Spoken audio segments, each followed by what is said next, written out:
highly available. Distributed application design distributes the work across multiple smaller resources that are not dependent on one another. But that's not the whole story. If an instance fails, it means the other instance have to pick up the slack.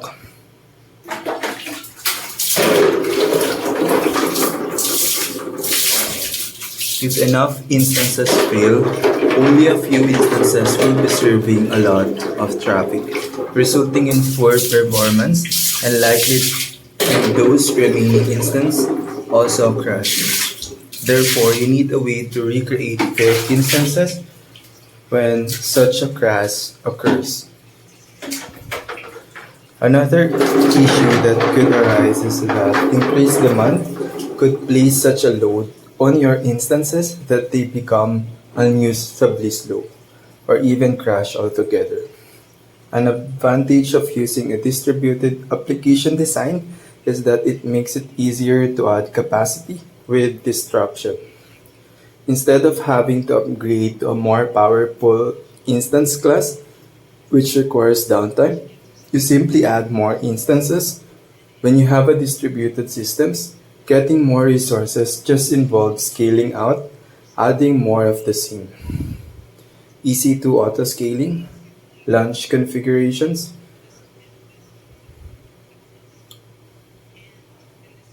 EC2 scaling, auto scaling uses either a launch configuration or a launch template to automatically configure the instances that it launches. Both perform the same function of defining the basic configuration parameters of the instance, as well as what scripts, if any, run on it at launch time. Creating a launch template. In the EC2 Service console, click Launch Templates. Click the Create Launch Template button. Give the launch template a name such as My Template. Click the search for AMI link to locate one of the Ubuntu Server LTS AMIs. If you're in the US East 1 region, you can use AMI-0AC. For instance type, select T2 Micro. Under Security Groups, select a security group that allows inbound HTTP access.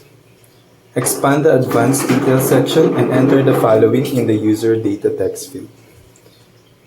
bin/bash apt-get update apt-get install y-apake2 echo welcome to my website index.html cp index.html.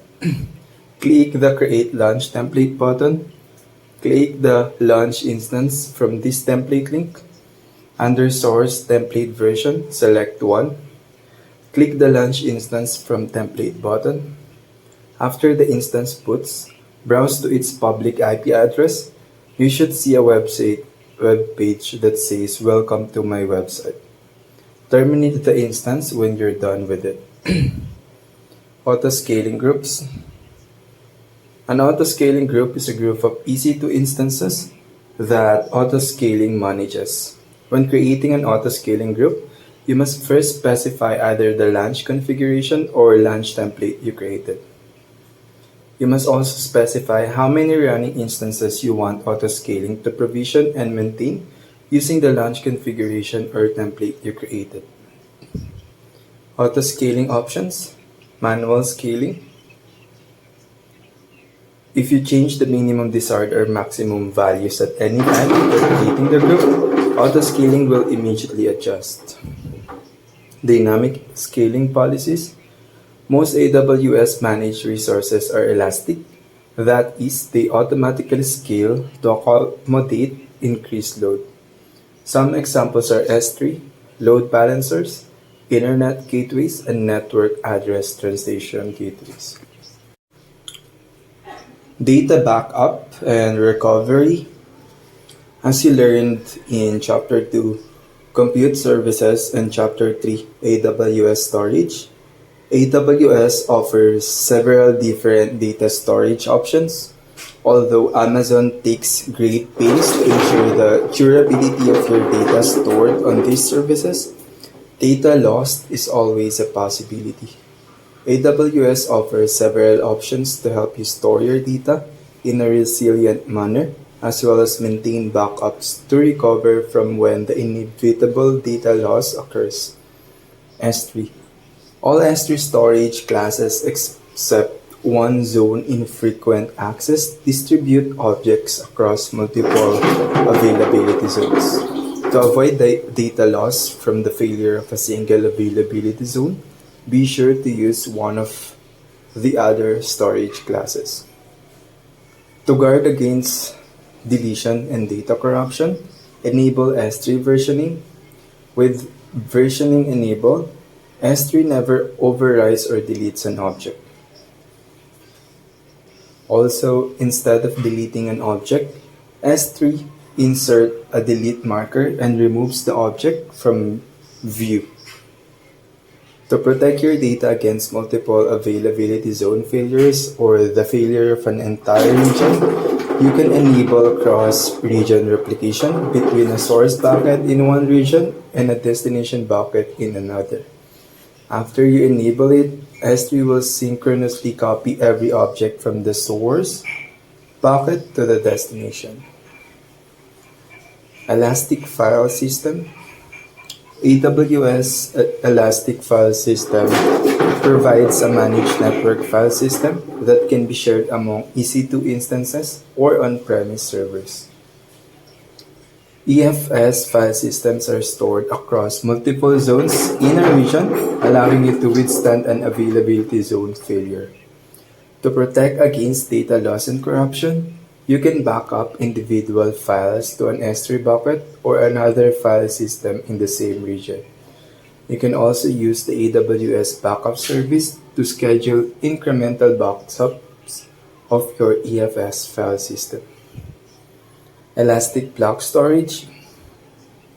EBS automatically replicates volumes across multiple availability zones in a region so that they're resilient to a single availability zone failure. Even so, data corruption is always a possibility. One of the easiest ways to back up an EBS volume is to take a snapshot of it. AWS stores EBS snapshots across multiple availability zones in S3. You can either create a snapshot manually or use the Amazon Data Lifecycle Manager to automatically create a snapshot for you at regular intervals. To use Amazon Data Lifecycle Manager, you create a snapshot lifecycle policy and specify an interval of 12 or 24 hours as well as a snapshot creation time. CloudWatch Logs can collect and store application logs from an instance in real time, letting you search and analyze them even after the instance is gone. Database resiliency. If you're running your own relational database server, you can use the database engine's native capability to back up the database to a file. You can then store the file in S3 or Glacier for safekeeping. Restoring a database depends on the particulars of the database engine you're running, but generally involves copying the backup file back to the destination instance and running an import process to copy the contents of the backup file into the database. If you're using Amazon Relational Database Service, you always have the option of taking simple database instance snapshot.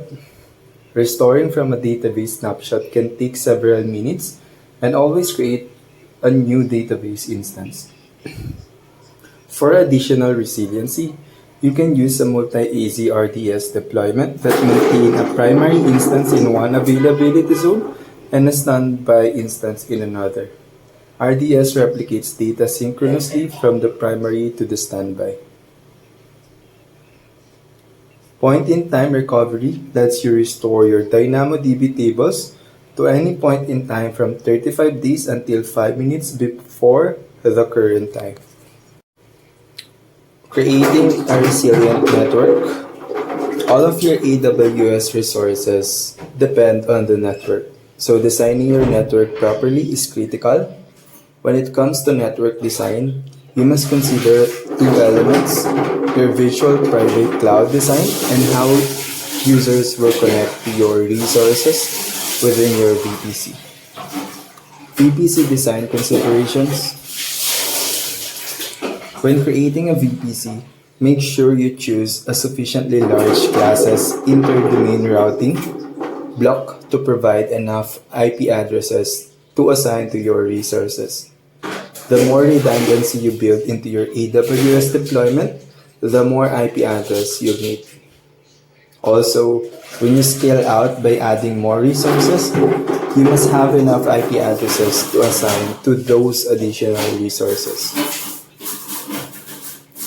Second, even if you don't even need an additional availability zone, you may still need a separate subnet to segment your resources for security or ease of management. When you separate an application's components into multiple subnets, it's called multi-tier architecture. Leave plenty of space in each subnet. Naturally, having more instances will consume more IP addresses. Leave enough free address space in each subnet for resources to use as demand grows. External connectivity. Remember that the definition of availability is that your application is working as expected. If users can't connect to it because of a network issue, your application is unavailable to them, even if it's healthy and operating normally. Therefore, the method your users use to connect to the AWS cloud needs to meet your availability requirements.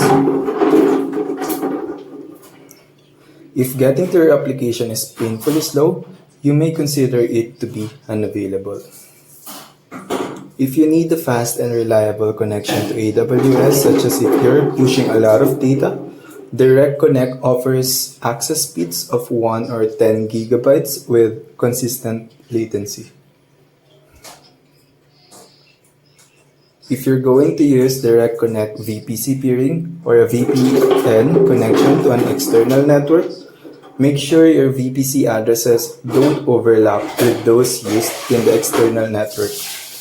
Also, be sure to leave enough room to assign IP addresses to virtual private gateways and Direct Connect virtual interfaces. Simple queue services. Application developers often use a design principle called loose coupling to make their applications more scalable and reliable. Without getting into unnecessary detail, the way they do this is by taking a single monolithic application that normally runs on one server and breaking it up into separate components, sometimes called microservices. These microservices run on different servers and must communicate with each other over the network by passing messages to each other. The simple queue service is a managed service that allows these different application components to pass messages back and forth. SQS is highly available and elastic, capable of handling hundreds of thousands of messages per second. Queues. SQS lets you create queues to hold messages for processing. SQS uses the term producer to describe the component that places message into the queue and consumer to describe the component that reads messages from the queue. When a message is in the queue, it is said to be in flight. Designing for availability. In this section, you'll learn how to start with a set of application requirements and design different AWS infrastructure to meet three common availability percentages: 99%, 99.9%, and 99.99%. As you might expect, there's a proportional relationship between availability, complexity, and cost. Designs with lower availability may appear from a technical standpoint to be inferior, but at the end of the day, the needs and priorities of the organization are what matter. In the following scenarios, you'll architect a solution for a web-based payroll application that runs as a single executable on a Linux EC2 instance. The web application connects to a backend SQL database for storing data. Static web assets are stored in a public S3 bucket. Users connect to the application by browsing to a public domain name that is hosted on Route 53. Designing for 99% availability. In this case, you'll create a single EC2 instance to run both the application and a self-hosted SQL database. For backing up data, you'll run a script to automatically back up the database to an S3 bucket with versioning enabled. To keep data sprawl under control, you'll configure S3 lifecycle policies to move older backups to the Glacier storage class. To alert users during outages, configure a Route 53 health checks to monitor the health of the application by checking for an HTTP 200 OK status code. Then create a Route 53 failover record set to direct users to the application when the health check passes and to a static informational web page when it doesn't. The static web page can be stored in either a public S3 bucket that's configured for website hosting or a CloudFront distribution. Recovery process. Regularly bring up a new instance and practice restoring a database backup to it. CloudFormation to do the heavy lifting for you. Create a CloudFormation template to create a new instance. Install and configure the web and database servers. Copy application files from a repository and set up security groups. The CloudFormation template serves two purposes: rebuilding quickly in case of an instance failure, and creating a throwaway instance for practicing database restores and testing application updates. Availability calculation. When it comes to estimating availability, you're going to have to make some assumptions. When you decide to recover, you'll use your CloudFormation template to build a new instance, which takes about 10 minutes. Lastly, you'll restore the database, which takes about 30 minutes. The total downtime for each failure or your recovery time objective is 70 minutes. Note that the recovery point objective you can expect depends on how frequently you're backing up the database. However, that's just for failures. You also need to consider application and operating system updates. Assuming that updates occur 6 times a year and require 4 hours of downtime each, that's additional downtime of 24 hours per year. Providing inflated availability numbers, even if you're honestly just rounding up, can come back to bite you if those numbers turn out later to be out of line with the application's actual availability. When it comes to availability, err on the side of caution and round down. Designing for 99.9% availability. To achieve 99.9% availability, you'll use a distributed application design.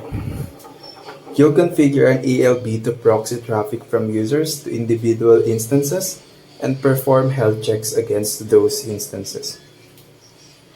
To withstand the loss of one zone, having 2 instances in each zone ensures they can handle the 50% of the peak demand. Recovery process. For most failures, recovery will be automatic. You'll configure the auto-scaling group to use the ALB's target health checks to determine the health of each instance. You'll also configure automated database instance snapshots to guard against database corruption. Enabling automated snapshot also enables point-in-time recovery, reducing your RPO to as little as 5 minutes. Availability calculation. Software and operating system updates occur 10 times a year and last 15 minutes each.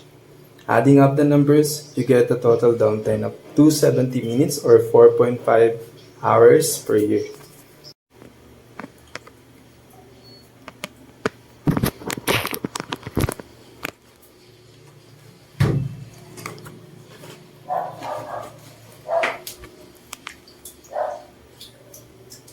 Designing for 99% availability. Mission critical applications, often those that generate a lot of revenue or have a significant impact on human life, must be able to tolerate multiple component failures without having to allocate additional resources. Just as in the preceding scenario, you'll use autoscaling to provision the instances into multiple availability zones in each region and ensure that each zone can handle 50% of the peak load. You'll also use multi-easy RDS. However, there's a catch. The primary and secondary database instances both must run in the same region. RDS doesn't currently allow you to have a primary database instance in one region and the secondary in another. But you do have another option. If you use the MySQL or MariaDB database engine, you can create a multi-easy read replica in different regions. Recovery process. If you do choose to fail over, you'll need to do two things. First, you'll change the Route 53 resource record to direct users to the ALB in the standby region.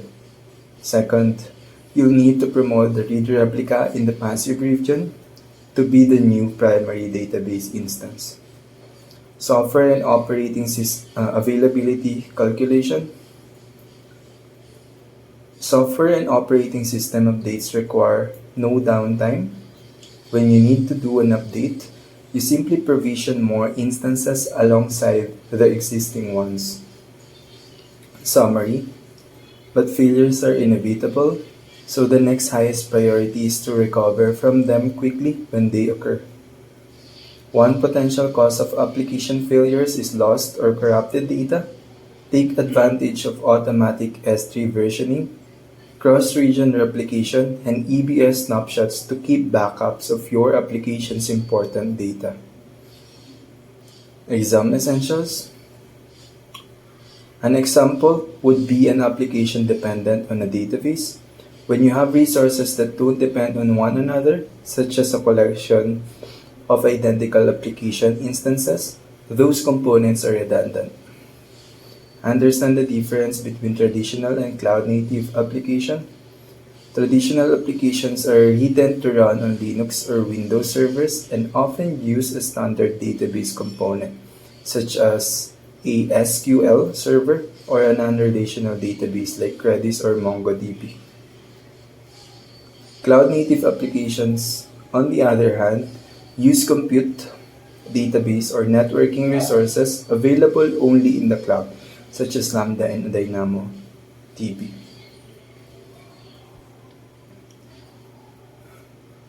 High-performing architectures. Compute. To quickly and efficiently apply some kind of compute resources to a workload demand. The key here is some kind of, as it acknowledges that not every problem is best addressed by the same kind of compute resource. To get it right, you need to put together just the right blend of functionality and power. EC2 instant types. Your job, when building your deployment, is to match the instant type you choose as closely as possible to the workload you expect to face. Parameters define the resources allocated to an instance built from a particular type and the hardware capabilities of the underlying hardware. Instance parameter and their description. ECU. EC2 compute units, useful for comparing the compute power of one instance type to another. vCPUs, the number of virtual CPUs allotted an instance built from this instance type. physical processor, clock speed, the clock speed used by a host server, the amount of RAM allotted to an instance built.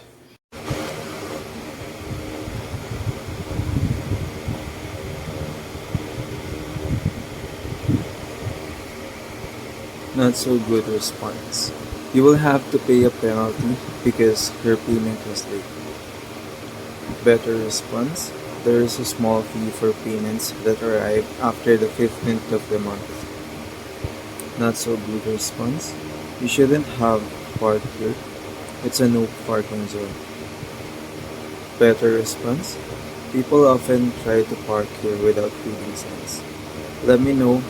Let me show you the closest place where you can park legally. We can get you on a not so good response. We can get you on a connecting flight until tomorrow. Better response. We can put you on an overnight connection that will get you home 12 hours from now. In each of these cases, you aren't simply sugarcoating the news. That is, minimizing it in a way that the customer can easily see through. Rather, you are framing this situation around the customer's interest in a way that makes them easier to accept.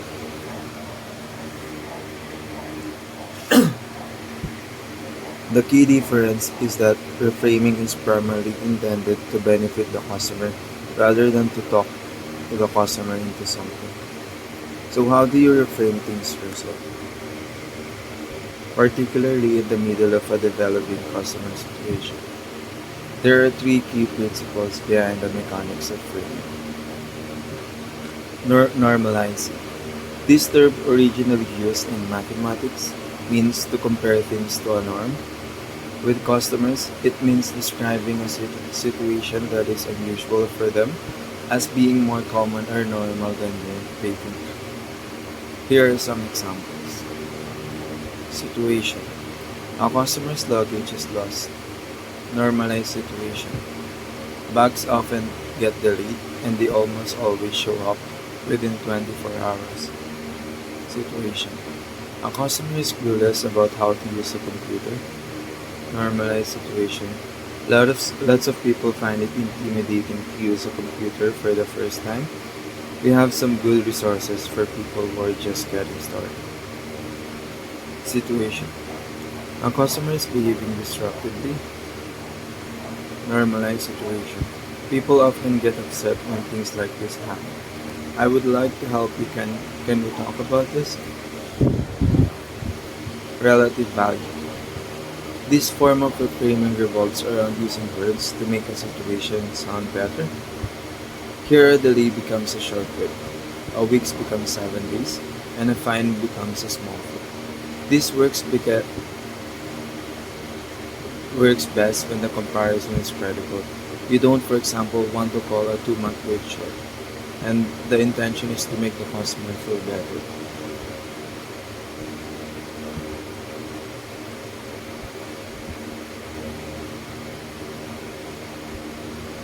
Context reframe. Here, you're putting things in a broader context to make things sound better, such as how you normally handle the situation, what a customer can expect, or what you can do. For instance, situation, your hospital is running at capacity and there is a wait for beds. Context framing. Our normal time frame for admitting your mother during peak periods like this should be about 4 to 6 hours. Here is what we can do to make her comfortable in the meantime. Situation. A customer is upset because she just flunked her driving examination. Context framing. When people need to take the exam over, we can reschedule it as soon as a week later. Situation. Someone who just checked in at your hotel is afraid to use the elevator. Your book sold it, and the guest room is on the 10th floor. Context framing. We often send a bellman to ride with people who don't like being alone in our elevators. Would you like to have me call for someone? In each of these cases, Things works best when you prepare in advance for how you describe your most common situations. Either way, when you try to see things through the eyes of customers, you can often find a hook that gives them hope, save face, or helps them feel understood. If you do it well, you can often make a real change in a customer's perceptions with a real world switches.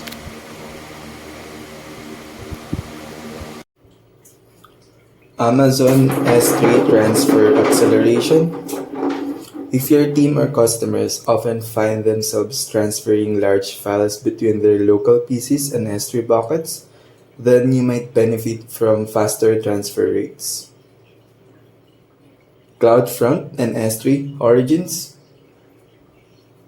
Besides the static website hosting you explored in Chapter 3, S3 is also an excellent platform for hosting a wide range of files, media objects, resources like EC2, AMIs, and data.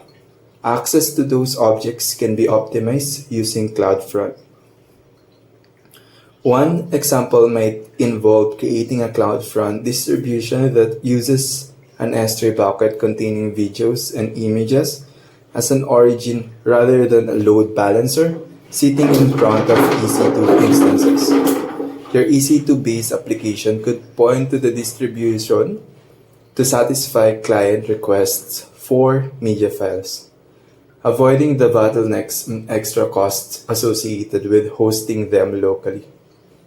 Your job as a solutions architect is to assess the kinds of data your deployments will generate and consume, and where that data will be most efficiently and affordably kept. Database. For instance, you should build your own platform on an EC2 instance or leave the heavy infrastructure lifting to AWS by opting for Amazon's relational database service. Doing it yourself can be cheaper and permits more control and customization. But on the other hand, RDS being fully managed service frees you from significant administration worries such as software updates and patches, replication, and network accessibility. Network optimization and load balancing. Cloud computing workloads live and die with network connectivity. Each technology is available on only certain instance types. The following site provides details and clear instruction for enabling enhanced networking from within various flavors of the Linux server OS. Adding resources to help out a popular app is great, but how are your customers going to find all those new servers? Won't they all still end up fighting their way into the poor, overworked server they've always used? A load balancer is a software service that sits in front of your infrastructures and answers all incoming requests for content.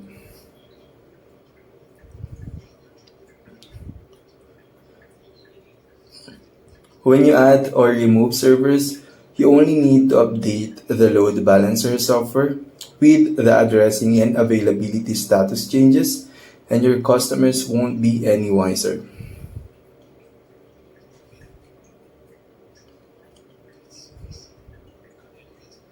A load balancer automates much of the process for you because the service is scalable. You don't need to worry about unexpected and violent changes in traffic patterns, and you can design complex relationships that leverage the unique features of your particular application infrastructure.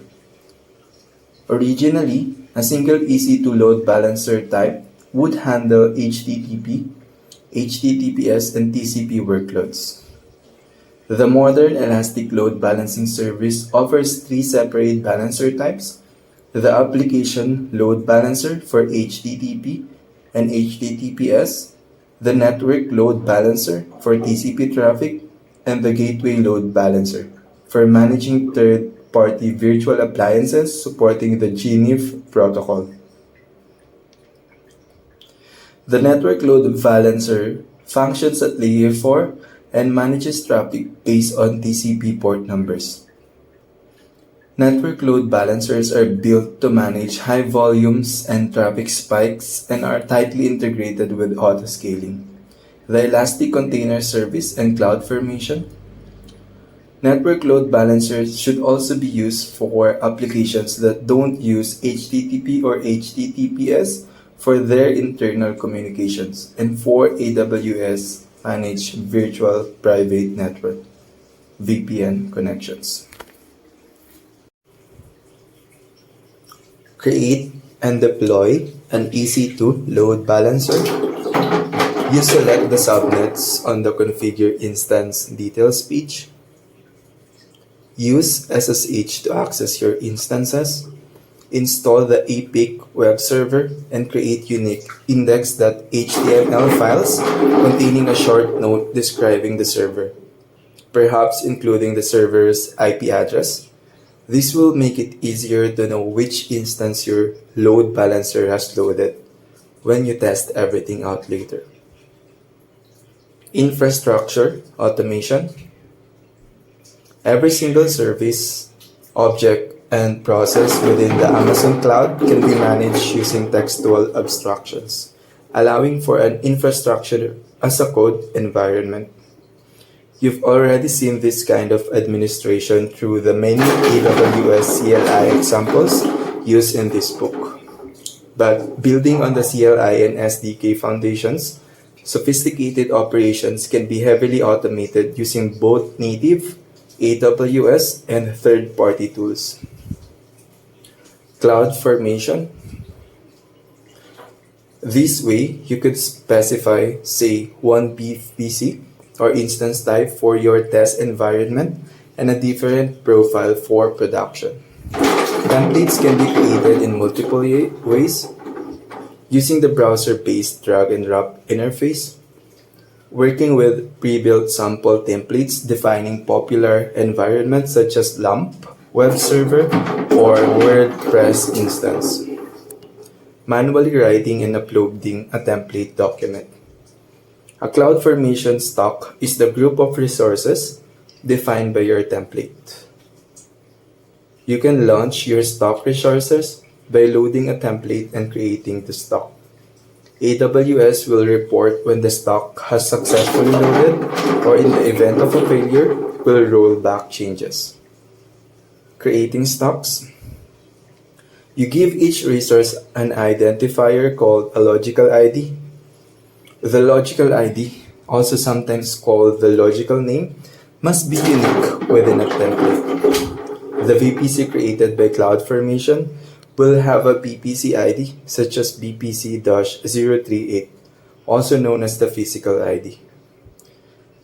CloudFormation can also read templates from an S3 bucket. You can optionally define parameters in a template.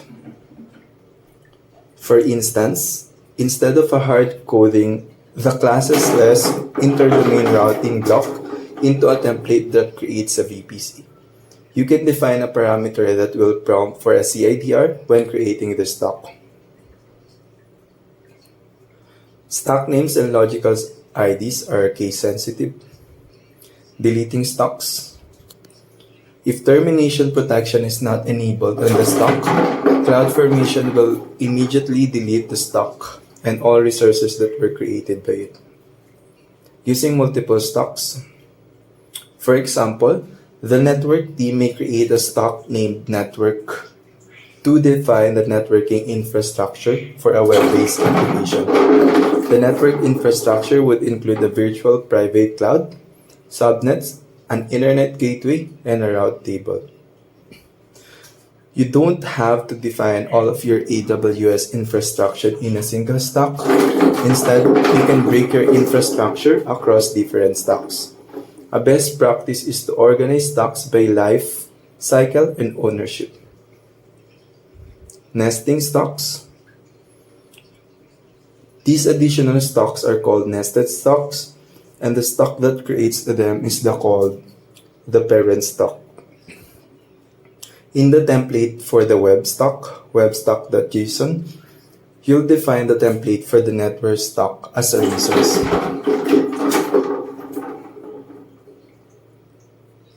stock updates.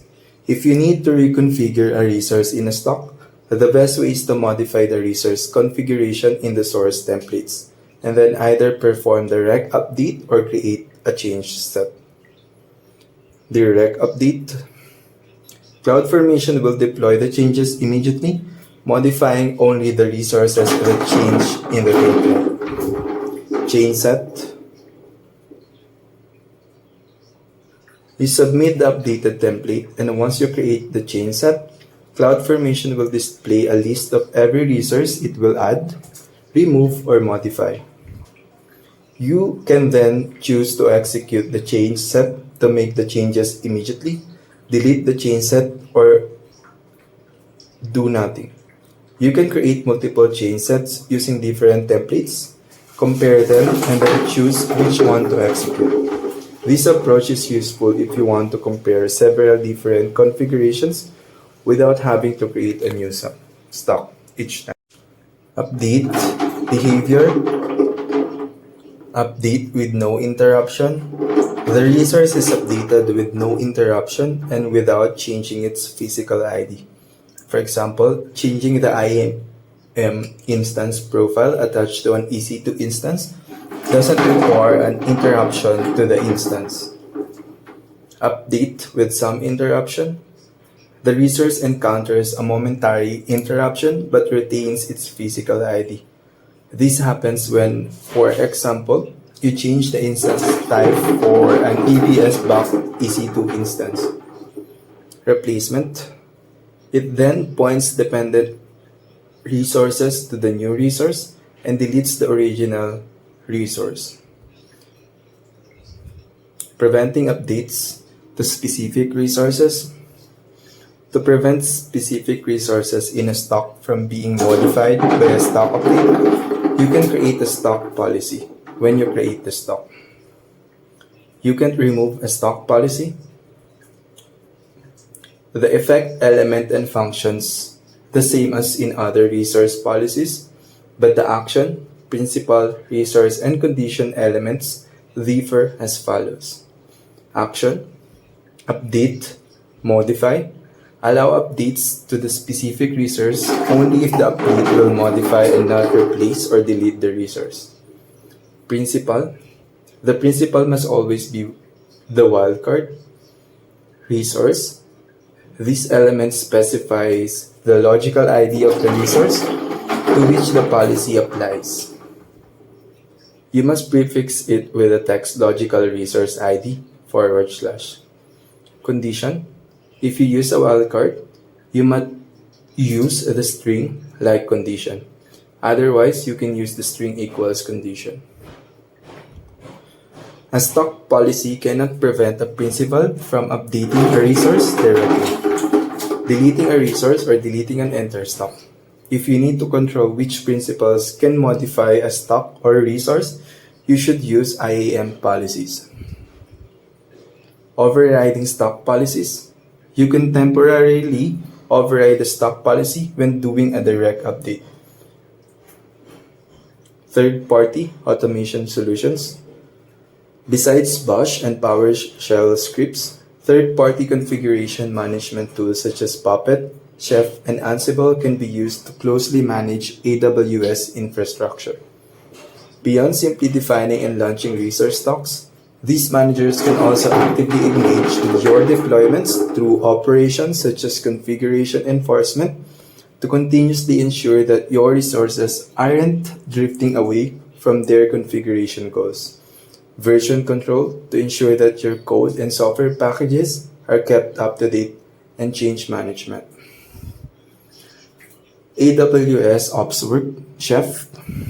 Using OpsWorks, you can build an infrastructure controlled by Chef by adding a stock, a container for EC2 instances and related resources, and one or more layers. Layers are the definitions that add functionality to your stock. AWS OpsWorks Puppet. Once a server is running and you log in using the provided credentials, you'll be ready to begin deploying your application to Puppet nodes. Your OpsWorks experience will probably be more successful if you're already familiar with administering either Chef or Puppet locally. Reviewing and optimizing infrastructure configurations. Watch for changes to your resource configurations. Watch AWS for announcements of changes to its services. Passively monitor the performance and availability of your application. Actively test the performance and availability of your application to proactively identify and fix potential problems before they can cause any damage. AWS well-architected tool. You'll be guided through an interview process to define the operational elements specific to your organization. The tool will then assess your workload's configuration against the 6 best practices pillars: operational excellence, security, reliability, performance efficiency, cost optimization, and sustainability. Load testing.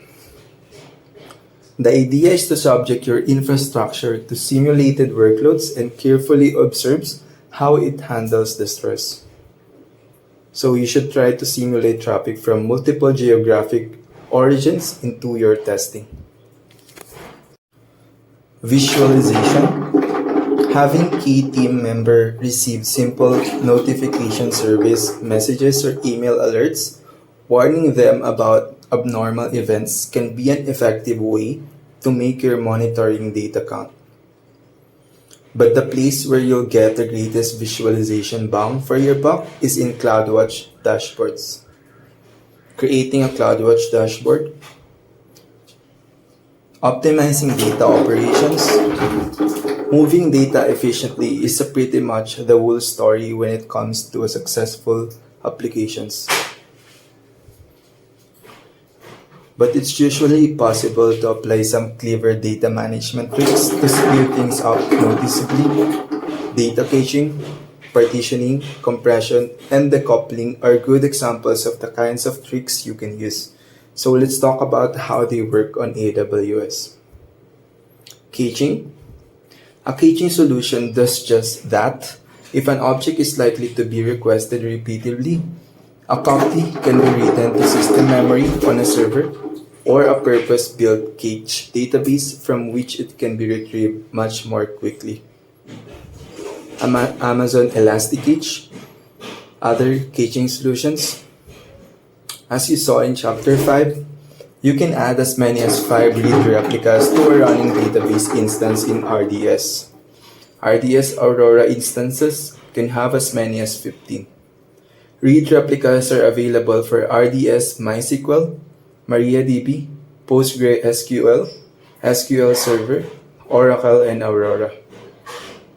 The replica will be an exact copy of the original but will be read-only. Partitioning or sharding. Although vertical scaling may not be an option, horizontal scaling through partitioning or sharding can make a big difference. It's not as simple as solution as the read-only read replicas just discussed, but partitioning can be configured by adding appropriate logic to the application layer so that client requests are directed to the right endpoints. Compression. Secure architecture. Protecting AWS credentials. With some exceptions, if anyone is to interact with your AWS resources, they must be authenticated using a set of credentials. An entity that can take an action on an AWS resource is called a principal. You'll sometimes see a principal also referred to as an identity. A principal can include the following: the root user, an IAM user, an IAM role. Which of the following are parameters used to describe the performance of specific EC2 instance types? A. ECUs, EC2 compute units, and B. vCPUs, virtual CPUs, and D. Intel AES-NI. Which of the following best describes the role that launch configurations play in autoscaling? B. Define the AMI to be deployed by autoscaling operations. You're considering building your new e-commerce applications using a microservices architecture where individual servers are tasked with separate but complementary tasks: document server, database, cache, etc. Which of the following is probably the best platform? The answer is A. Elastic Container Service. Your EC2 deployment profile would benefit from a traditional RAID configuration for the EBS volumes you're using, where our RAID optimized EBS volumes configurations perform. The answer is D. From within the EC2 instance OS. Which of the following tools will provide both latency, access, and resilience for your S3-based data? C. Cross-region replication. 7. Which of the following tools uses CloudFront edge locations to speed up data transfers? A. Amazon S3 transfer acceleration.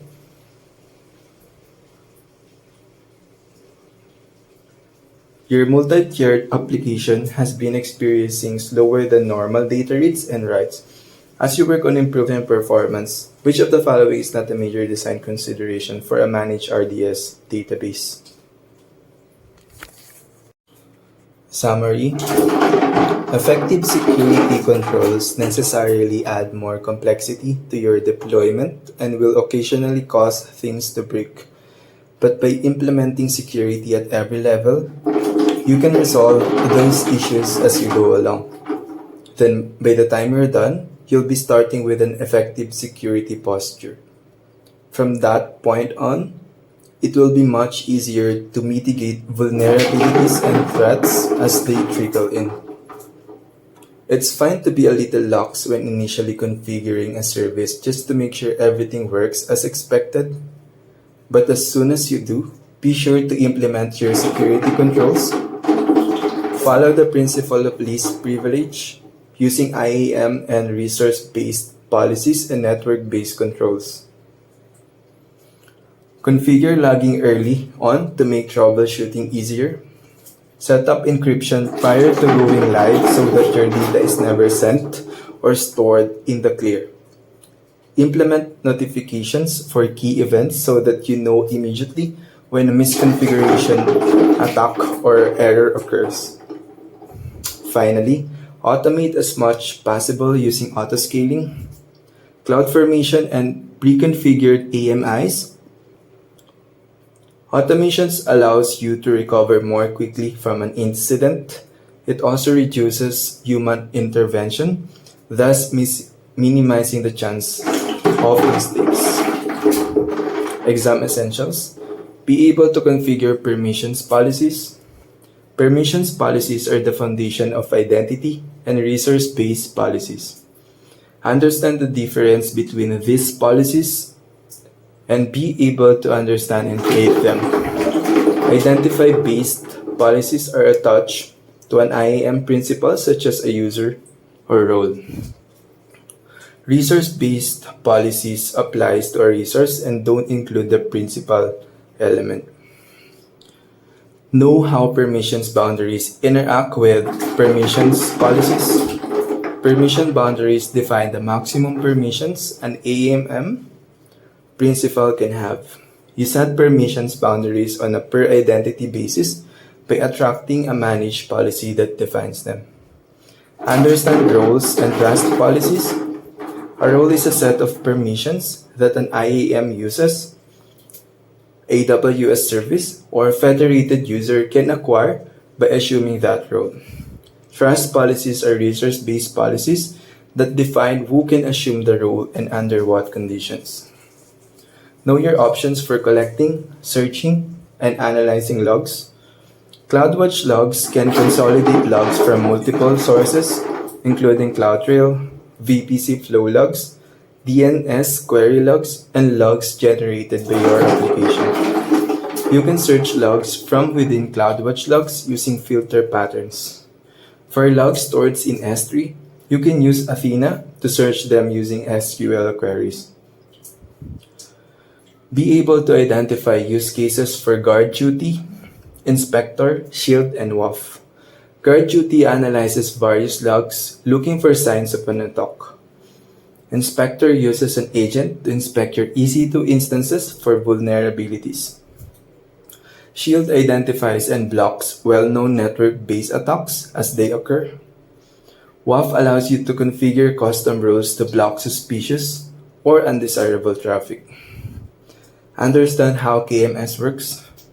Know how to create customer master keys and set key policies. A key policy defines the key users, IAM principals who can use a key to encrypt and decrypt data. A key policy also defines the administrators of a key, those who can enable and disable a key. Key administrators can also modify the key policy. Data encryption. Data can exist in one of two states: at rest, sitting on a storage medium such as an EBS volume or S3 bucket, and in transit across the network. Data at rest. On AWS, the bulk of your data will probably reside in S3, Elastic Block Store, volumes, an Elastic file system, or a relational database service or database. Each of these services integrates with KMS and gives you the options of using your own customer master key or an AWS managed CMK. Enforcing service level protection. The Key Management Service or KMS requires you to define a key policy to specify the administrators and users of a key. SNS topics have resource policies to control who can publish messages or subscribe to a topic, as well as which delivery protocols they can use. Simple queue service queues also use resource-based SQS access policies to control who can send to and receive messages from a queue. Notice that users without AWS credentials tend to consume the AWS services that offer resource-based policies. For example, an end user of an application may receive an SNS notification via email even though they don't have an AWS account. Detective controls. CloudTrail. But before configuring CloudTrail, you need to decide the scope of the logging, including whether to log any of the following: management events, data events or both, read-only events, write-only events or both, all resources or just specific ones, all regions or just specific regions, global services. CloudTrail stores logs in S3, so you'll want to set up bucket policies to control who can read and delete those logs. Also consider setting up an additional trail just to log data events on the S3 bucket containing your CloudTrail management event logs. For additional security, when creating a trail, enable SSE KMS encryption and log file integrity validation. You can optionally have CloudTrail generate a simple notification service notification when it delivers a log file to the S3 bucket. Note that it can take up to 15 minutes before the time an event occurs and when the CloudTrail creates the log file containing the event. CloudWatch. CloudWatch logs can aggregate logs from multiple sources for easy storage and searching. The logs that CloudWatch can ingest from various AWS services include the following: CloudTrail logs. To easily search and view CloudTrail logs, stream them to CloudWatch logs. VPC flow logs. Flow logs do not include DHCP traffic or traffic to the Amazon DNS server. Follow the steps in exercise 12.3 to configure VPC flow logging and deliver the logs to CloudWatch logs. RDS logs. RDS can stream logs from a database engines including MariaDB, MySQL, Aurora with MySQL, compatibility, and Oracle. Route 53 DNS queries. You can configure Route 53 to log DNS queries for a hosted zone and stream them to CloudWatch logs. Lambda. You can add logging statements to Lambda code. Lambda automatically streams these log events to a log group derived from the name of the function using the format /AWS /lambda / the function name. Configure VPC flow logging. In the VPC dashboard, select a VPC you want to log traffic for. Click the Flow Logs tab. Click Create Flow Log button. In the Destination Log Group field, enter name of your choice, such as Flow Logs. Searching logs with Athena. AWS uses S3 to store various logs, including Cloudflare logs, VPC flow logs, DNS query logs, and S3 server access logs. Athena lets you use the structured query language to stretch data stored in S3. Although you can use CloudWatch logs to store and search logs, you can format the output to show you only specific data. For example, Amazon Athena makes it easy to achieve this. Once you bring data into Athena from S3, you can query it using SQL, sort it, and have Athena display only specific columns. Because Athena uses SQL, you must define the structure of the data by using a create table, data definition language statements. The DDL statement maps the values in the source file to columns in table. AWS provides DDL statements for creating tables to store application load balancer logs, Cloudflare logs, CloudFront logs, and VPC flow logs. You can import multiple logs into a single Athena database and then use SQL join statements to correlate data across those logs. The data formats that Athena supports include the following: CSV, JSON, APIC, ORC, and Parquet. Storage formats for APIC Hadoop, which is a format for processing large datasets.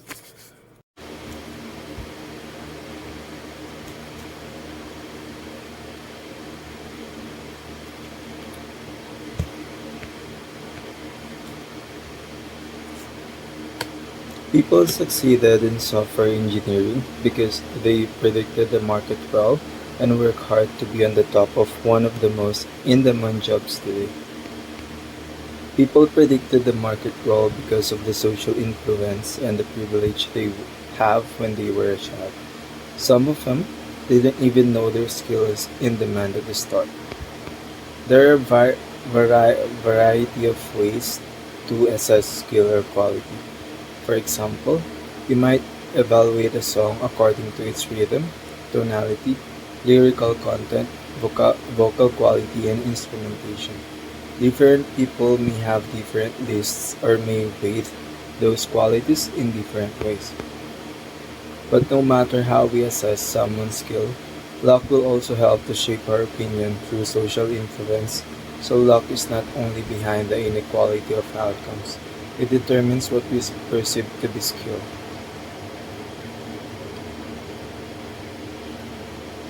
For instance, cost or geographic location may be much more important to a student than retention rates or selectivity.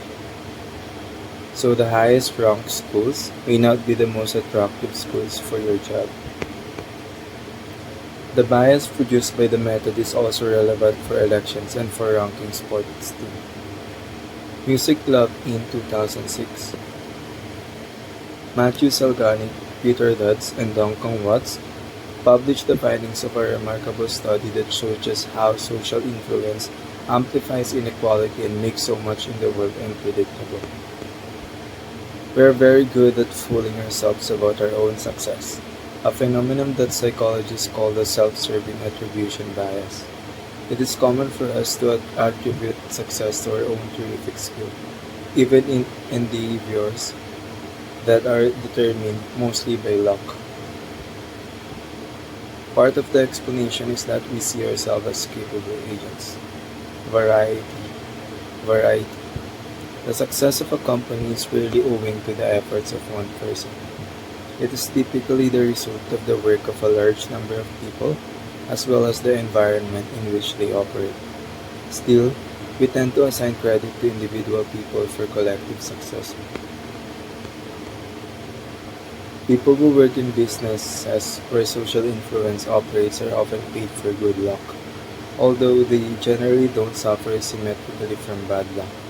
This issue, of course, is central to the outrage about the financial crisis that occurred from 2007 to 2009.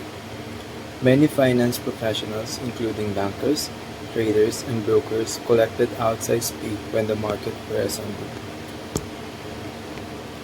I can converse with American customers for a long period of time because I haven't honed my skills by listening to my own voice and reading enough books to have English fluency.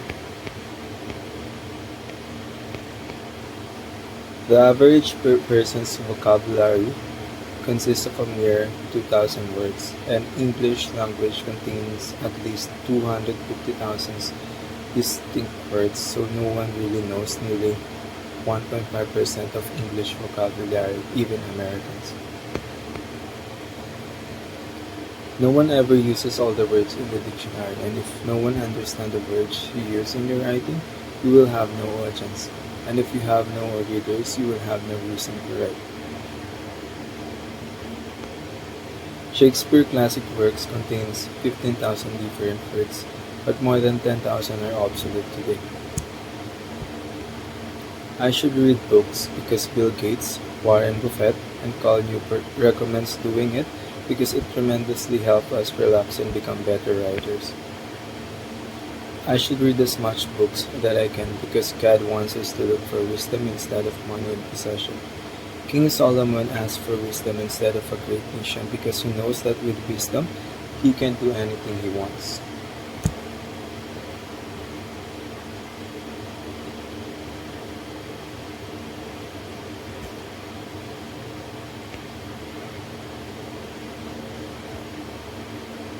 Communication skill is a valuable skill because that is the single skill that prevents people from moving up the career ladder. Most careers progress fairly linearly. You have to take time to find those careers. It's worth a lot of effort to find them and create them. You don't want to be in a career where people who have been doing it for 2 years can be as effective as people who have been doing it for 20. Your rate of learning should always be high.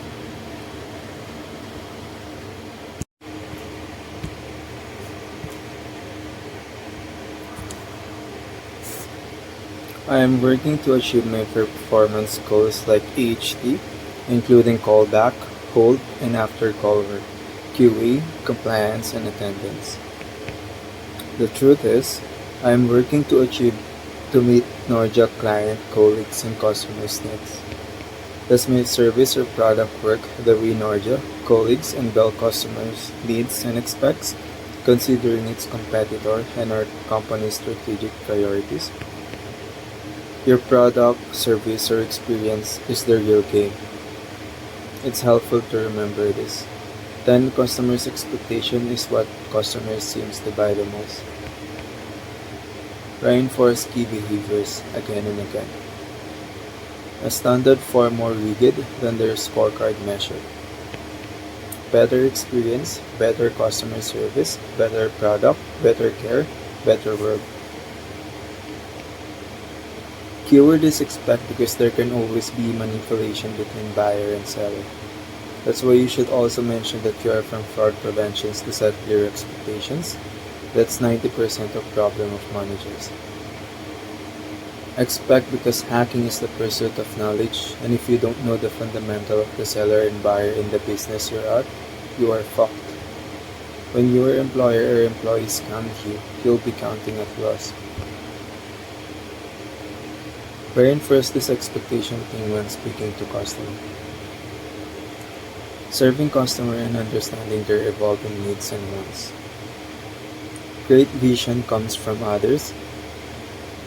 It's important to become the person that everybody is happy to be around because our vision in the world is to become preoccupied, of the needs and wants of others. Help people achieve their goals and they will help you achieve yours. Are they able to do what they expect when they use my service? Customers expect you to innovate your services over time. Was the problem solved? What is better ways to solve the problem moving forward? What new tools can we use or eliminate to make the process better? Did you resolve customers' concern without asking for support? You have to fight to have better process because that's part of exceeding expectations and part of your job of making a courageous culture as a frontliner.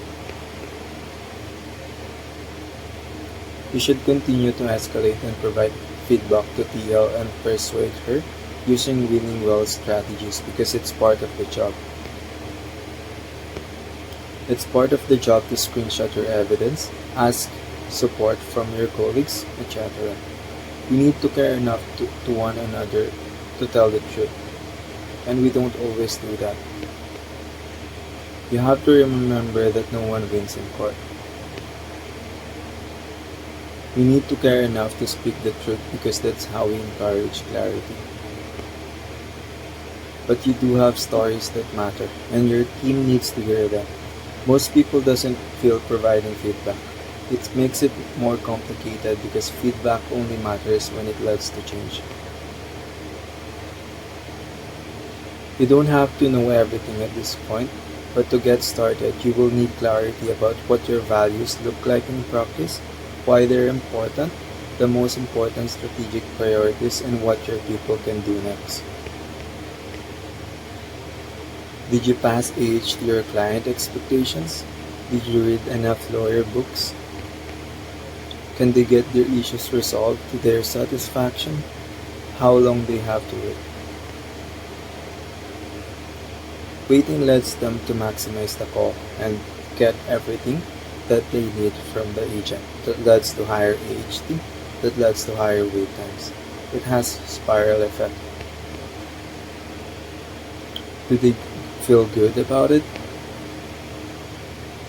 Use your tonality and strengths in individualization to make your customer, colleague, and or your client feel good and be the guy that everybody is happy to be around. Your customer and care department doesn't care about your internal metrics. Does it help them? Your team exists to tell expectation by providing fewer and better commitments. What you do for your client and customers, that's what matters. 3 key behaviors that drive success because tracking results isn't the same as improving them. To make improvements, you have to work on the factors that cause these outputs to be where they are. Spend time on things you can control.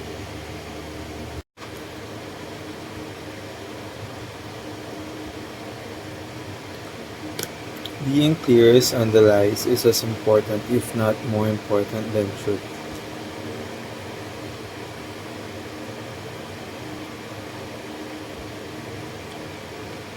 I should ask question because it will make me sincere and really wanted to help someone or care for someone, not just close them because your habit or your system is what you believe is true, because that is what you consistently doing every time. And you need to ask questions before the people die, like what happened to your father, and at the end of you are just thinking about what other people will look at you. Instead of truly wanting to help them and guide them, because if you truly want to help people, you will think about them first, not you. And high price will make me more motivated, because if we are good, we can make anything work. And if we are good, we learn from others. Architecting a system to achieve my goal, or buying in Alibaba and selling it to other people in USA, a good product is really effective because it's really simple to do, and that is actually how success works. It comprises of simple things compounded over time, and what's simple to do is not easy to find in this complex universe. That is the way of thinking that's hard to find, so that will save you a lot of energy because that is the few simple things that operates the universe.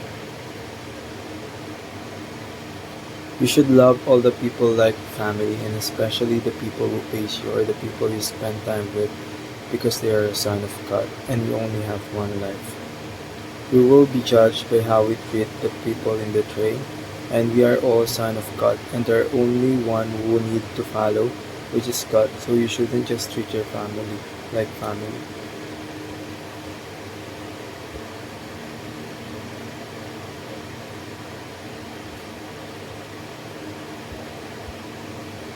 My expertise is my product in the marketplace, and its price is $2,000 in high-ticket closer alone because few really want to hack cars based on National Geographic, Fic, and Ray Edwards. If I think I am not handsome when I am wet, then I will become like that. Because the truth is being wet helps our body to release the toxic. And you are so handsome because you are at first top 5% in every area of life, even in cleanliness and physical appearance. So if you think you are or you think you aren't, you are right. And you will choose those who are wet but healthy and only wet appropriately like exercise than those who never exercise. So being wet doesn't mean you are not handsome. There is something that we don't have knowledge because we only have one life, like the American who are inquiring to the Filipino about the Apple case. The reason she is asking where she can buy it because she has no idea where to buy it, even though it is just in Alibaba, because we have only limited time. And even the knowledge of billionaires is just that. We just can't find it because we are focusing on the wrong things. And those knowledge is what allow us to take action, to know what we need to do and execute it. And that knowledge is the start of the result to begin with. So knowledge is worth 500,000 because it's what lets you take action in the first place. So thoughts are things. I'm not belittling them. I'm just saying the truth because that is who I am. It's even engineers and doctors are like that, and because being engineer or doctor won't make you better than everyone else. Success is hard and it isn't like the baseball, which is the difference between the best and the bottom. It's just one stroke, and we will instantly get the knowledge that we apply today because of 4 billion courses that we take. And we will see the result of what we are doing today, 3 years or 6 months from now. And success is hard, it's combination of the little things. Like when you smoke, every choice, so be careful and be thankful with the smallest wins in your life because over time, that small wins like sleeping, well, will compound and become massively great. There are many gay that is good who knows Bible and God eyes is depends on the eyes of evaluator, like in the eye of Ansang Hall. Destiny Church is bad, so Tito Boji or gay doesn't necessarily bad.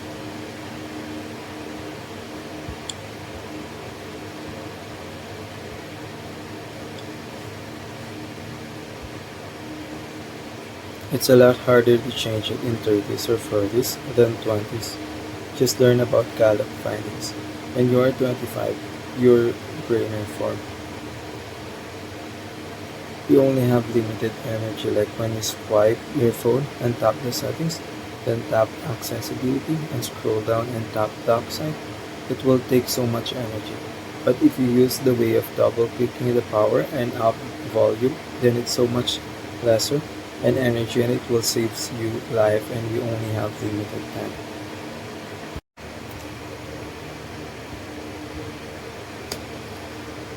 Working with lists. In chapter 3, you learned how to make a simple list and you learn to work with the individual elements in a list. In this chapter, you learn how to loop through an entire list using just a few lines of code, regardless of how long the list is. Looping allows you to take the same action or set of actions with every item in a list. As a result, you'll be able to work efficiently with lists of any length, including those with thousands or even millions of items. Looping through an entire list. You'll often want to run through all entries in a list, performing the same task with each item. For example, in a game, you might want to move every element on the screen by the same amount. In a list of numbers, you might want to perform the same statistical operation on every element. Or perhaps you'll want to display each headline from a list of articles on a website. When you want to do the same action with every item in a list, you can use Python's for loop. Say we have a list of magicians' names, and we want to print out each name in the list. We could do this by retrieving each name from the list individually. But this approach could cause several problems. For one, it would be repetitive to do this with a long list of names. Also, we'd have to change our code each time the list length change. Using a for loop avoids both of these issues by letting Python manage these issues internally. Let's use a for loop to print out each name in a list of magicians. We begin by defining a list, just as we did in chapter 3. Then we define a for loop. This line tells Python to pull a name from the list magicians and associate it with a variable magician. Next, we tell Python to print the name that just been assigned to magician. Python then repeats the last two lines, once for each name in the list. It might help to read this code as, for every magician in the list of magicians, print the magicians' names. The output is a simple printout of each name in the list. Alice, David, and Carolina.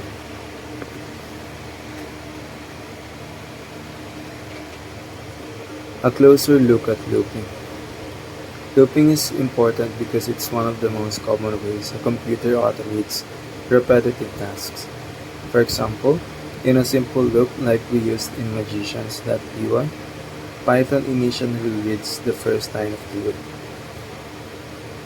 For magician in magicians, this line tells Python to retrieve the first value from the list magicians and associate it with the variable magician. The first value is Alice. Python then reads the next line. Python prints the current value of magician, which is still Alice. Because the list contains more values, Python returns to the first line of the loop. Python retrieves the next name in the list, David, and associates that value with the variable magician. Python then executes the line. Python prints the current value of magician again, which is now David. Python repeats the entire loop once more with the last value in the list, Carolina. Because no more values are in the list, Python moves on to the next line in the program. In this case, nothing comes after the for loop. So the program ends. When you're using loops for the first time, keep in mind that the set of steps is repeated once for each item in the list. No matter how many times are in the list, if you have a million items in your list, Python repeats these steps a million times, and usually very quickly. Also keep in mind that when writing your own for loops, that you can choose any name you want for the temporary variable that will be associated with each value in the list.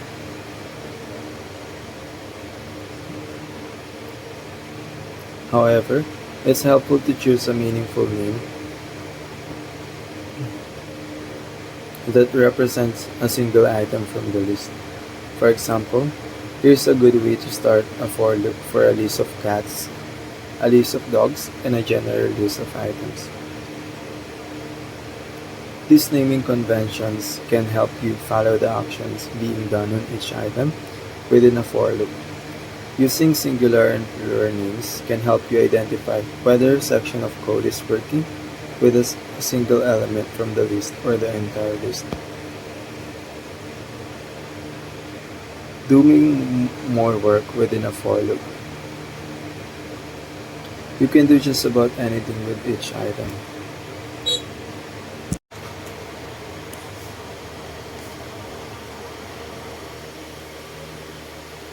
Doing magic mushroom in your 20s is not right because there is no credible research that will prove its benefits, and it may come with a huge side effects due to its unknown nature. There may be unintended consequences of doing magic mushroom in your 20s, but it makes us adaptable to change through placebo effect and the chemical.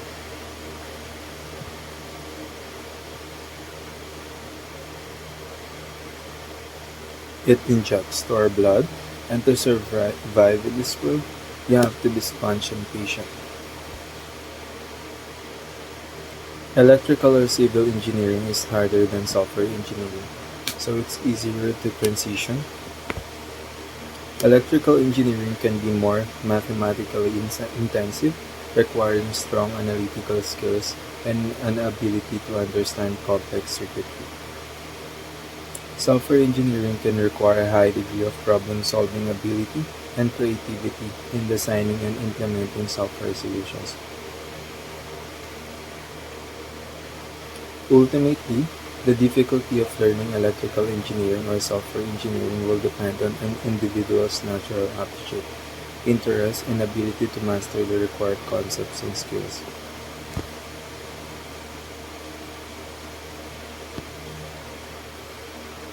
People succeeded in software engineering because they predicted the market well and worked hard to be on top of one of the most in-demand jobs today. People predicted the market well because of the social influence and the privilege they have when they were a child. Some of them didn't even know their skill is in demand at the start. There are a variety of ways to assess skill or quality. For example, you might evaluate a song according to its rhythm, tonality, lyrical content, vocal quality, and instrumentation. Different people may have different lists or may weigh those qualities in different ways. But no matter how we assess someone's skills, luck will also help to shape our opinion through social influence. So luck is not only behind the inequality of outcomes. It determines what we perceive to be skill. For instance, causal or geographic location may be much more important to a student than retention rates or selectivity. So the highest ranked schools may not be the most attractive schools for your child.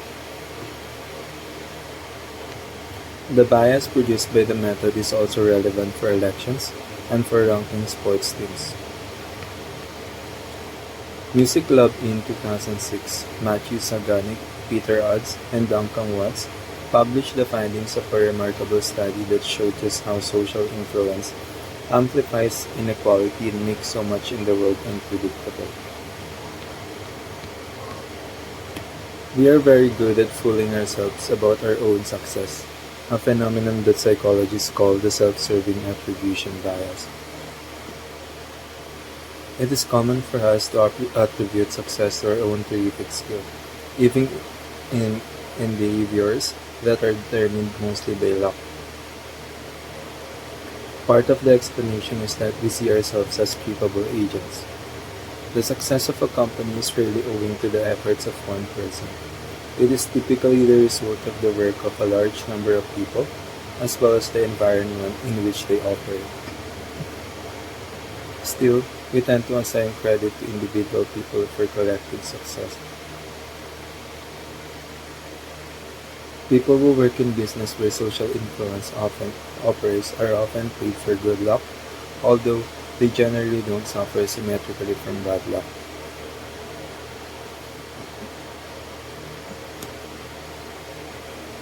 This issue, of course, is central to the outrage about the financial crisis that occurred from 2007 to 2009. Many finance professionals, including bankers, traders, and brokers, collected outsized fee when the market were ascending, capitalizing on good luck. But when the financial system nearly collapsed and a number of large firms went out of business, governments had to step in to stabilize the system. The gains were privatized and the losses were socialized, leading to a palpable sense of unfairness. Paying for luck is not limited to finance. It occurs in many fields, such as music, art, and movies. I can converse with American customers for a long period of time.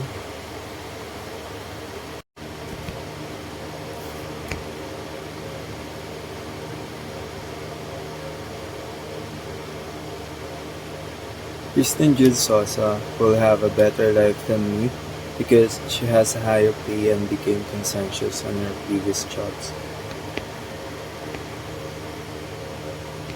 Mami Bang Bataclan is still better than Kristen Jude because stars from a company quickly becomes nichers when they transfer to inferior company because their earlier excellence appears to have depended heavily on their former firms, general and proprietary resources, organizational cultures, timing, etc. We're all just dependent on systems. Here is the list of non-portable or transferable human capital. Knowledge and skills gained from in-house training programs and on-the-job experience that have no value outside the firm. As a result, due to circumstances largely beyond anyone's control, analysts of these firms were left to hone general, relatively portable skills on their own. Salomon Brothers was another entrepreneurial firm that found itself embroiled in circumstances that compelled employees to cultivate transferable skills. We were looking to bring good people into the organization who could do good research, who could leverage the resources of the department and firm, and who would be team players, Einhorn said. We always felt that if we brought in two good people and they worked together, 1 plus 1 would equal 3. People were not only interviewed by research, but also by sales, equity trading, fixed income, commodities, currencies, and investment banking. A rigorous certified financial analyst (CFA) training program that focused on technical financial analysis and writing skills went hand in hand with undermeeting socialization to Goldman's culture. It took a move to another firm to understand what I had, said one ex-Merrill analyst prayerfully. Even stars need time to adjust to new settings.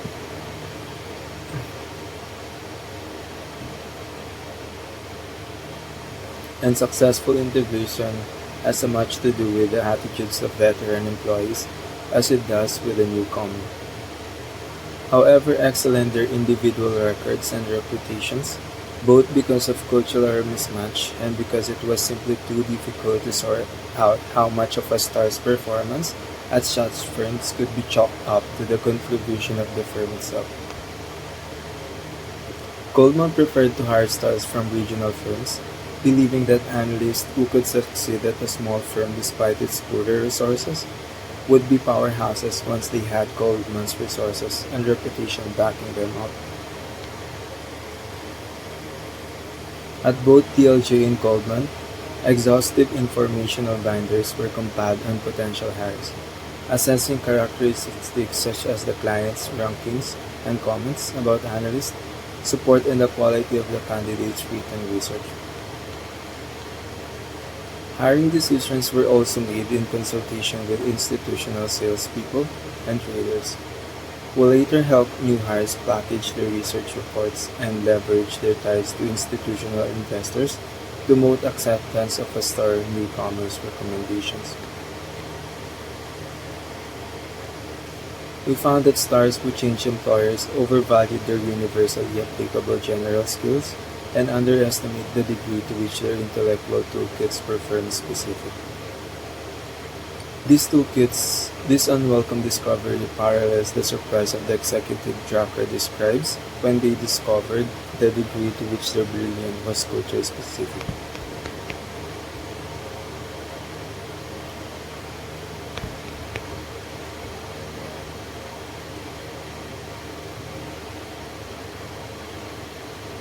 Firms that offered systematic skill development of whatever kind tended to encourage such collaboration by building it into their developmental practices. Up-and-comers may have achieved stardom more quickly at developmental firms than at firms with more go-it-alone cultures, in part because best practices spread more rapidly. Remember, your competitor is the analyst at the firm next door. Your competitor is not the person in the office next door. So the culture at Morgan Stanley was really to try to learn best practices from the guy next door. Both observations strongly suggest that committed leadership is absolutely necessary for effective in-house development of star quality performance. For one thing, the director's efforts and high expectations had a profound motivating effect. As Steve Hush put it, when you commit your own time and the firm's resources to helping train and develop these people, I think they feel a sense of obligation to do the absolute best that they can and succeed. The best way to do my job as a fraud prevention specialist is to set proper expectations. The truth is, the best way to do my job as a fraud prevention specialist is to prepare for worst case situations I could imagine, to be confident in every call. That's the importance of close to lies and truth charter. Ultimate goal is to create a win-win situations for both parties, so explaining how system works makes them understand that this is not under your control. The secret to customer service can be boiled down to managing customers' expectations. The truth is, the secret to customer service can be boiled down to managing customers' expectations, but it's interconnected to checking their account history, because it's important to take a moment to leave where your customer lives, because that is highly correlated to managing people's expectations. Remember, the secret to communication is knowing your audience. Number 3.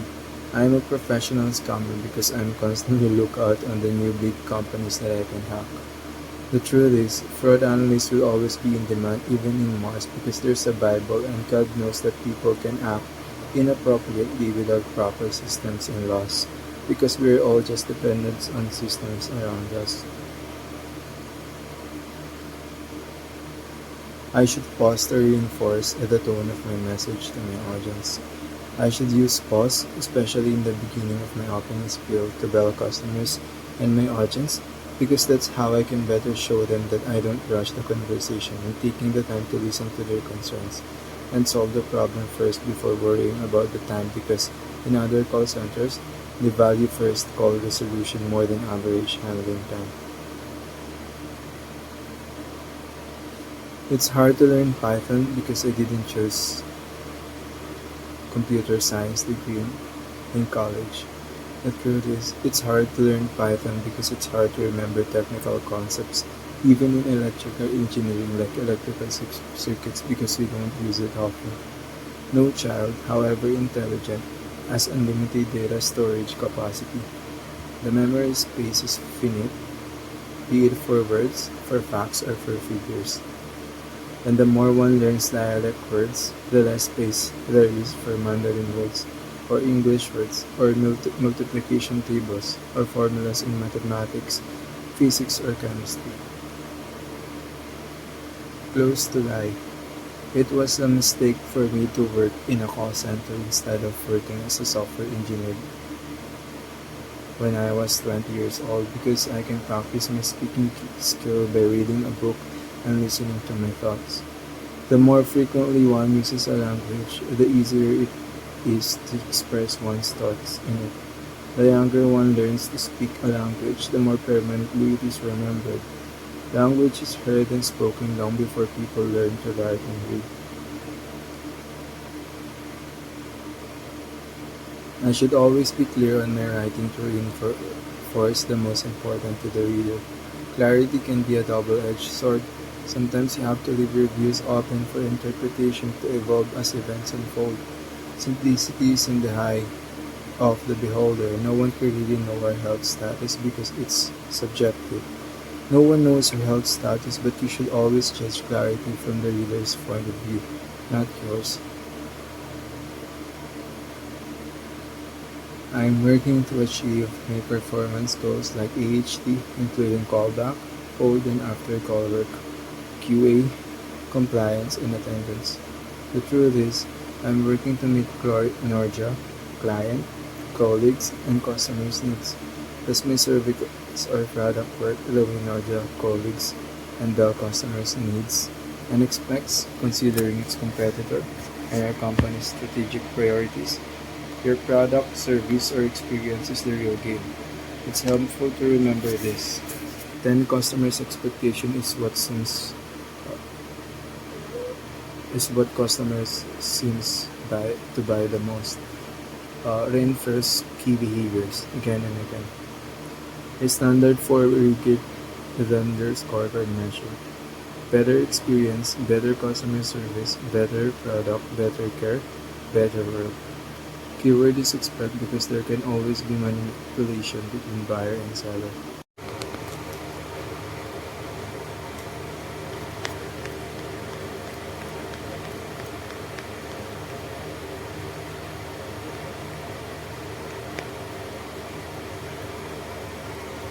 The greatest lies of all time is the things that hurts. Multiple sources of income and routines by Sam Owens is a vague understanding of how the world works. You're not gonna focus on creating multiple sources of income if you can't manage your dopamine. We have limited energy. We will all die. Don't let the time comes that you regret all of the time spent on non-essential just because it feels good or there's a dopamine bait. The best way to avoid it is just close your eyes. Don't look at it. We tend to think that we can do more than we realistically can. We are overconfident on the things that we can do and cannot do, partly because we don't know what's secretly sucking our energy. We have a very vague understanding of how dopamine affects our lives. Things that allow us to be so-called happy is the things that distracts us from doing what really makes us happy. There's so many things and people that disguise to make us happy. However, they fail to do so. The reason, partly, is because it's all short-term happiness or what's called dopamine. Things that does work is more dangerous than things that doesn't work because things that does work pull us out from what we truly want. We keep thinking of the video games, crash, and so on that makes us feel validated, number, pain, and so on. Competitiveness has disadvantages. You tend to compare yourself to someone when you don't really know who they are. You don't know their background, strengths, works experience, and so on. Prof. Ira and Engineer Rona taught you a lot of lessons. What if Checo and Paolo are just best actor? What if they won't succeed in the long term like Philip Romeo? Are you sure you know Lance, Ira, Rona, March, and so on? You don't know if they know good gets gooder. They might want to be perceived as they know it all. However, it's not the case for you. Sam Owens is not the person to listen to when it comes to achieving your goals. You have different trajectory and situation. Success may come from trial and error in talking to Amazon customer and talking to call center agents. The point is no one has ever said well what will be the most important to you because what we want to say is much more complicated than the language system we have. They just bring some clarity because they are a good communicator. but it's nowhere near the reason why you are successful today.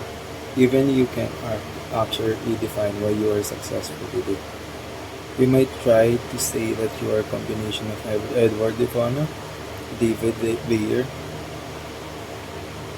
Darren Hardy, Science and Pareto Principle, Thomas Frank, Cinderella Dancel, Philip Romulo, Sir Tumban, Sir Rafi, Ralph Tolentino, and so on. They didn't even communicate it. You're the one who created it using your observation, trial and error, and experiences of other people. You interpret it in a way that it will be useful for you. You combine things in a way that will be useful in terms of the benefits that's most important to you. If you think about the things that you thought come from others, it's actually the result of your innovation. Great artists too.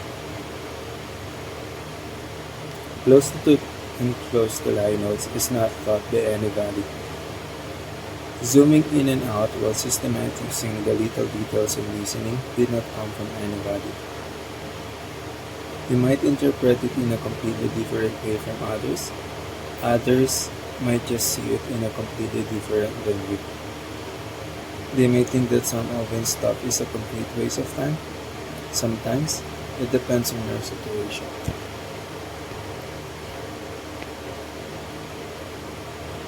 It's true that we sometimes need to zoom out to see the big picture, but it's a vague understanding of that. Even though you won't feel as happy as other activity, you'll fulfilled. You'll feel fulfilled because you're working on something bigger than yourself, and it's the one that will sustain your happiness. You have already taken a break last 3 weeks, so it's not that you're not taking a break. You're also watching multiple content of Alex Becker, which is considered a break. Let me be clear. Watching a content video in YouTube is considered a break because it's not anywhere related to the progress of your main work. It's just that those later things doesn't have the same dopamine.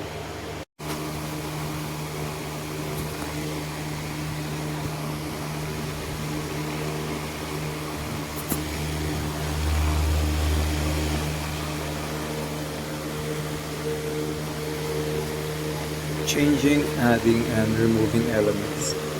Most lists you create will be dynamic, meaning you'll list and then add and remove elements from it as your program runs its course. For example, you might create a game in which a player has to shoot aliens out of the sky. You could store the initial set of aliens in a list and then remove an alien from the list each time one is shot down. Each time a new alien appears on the screen, you add it to the list.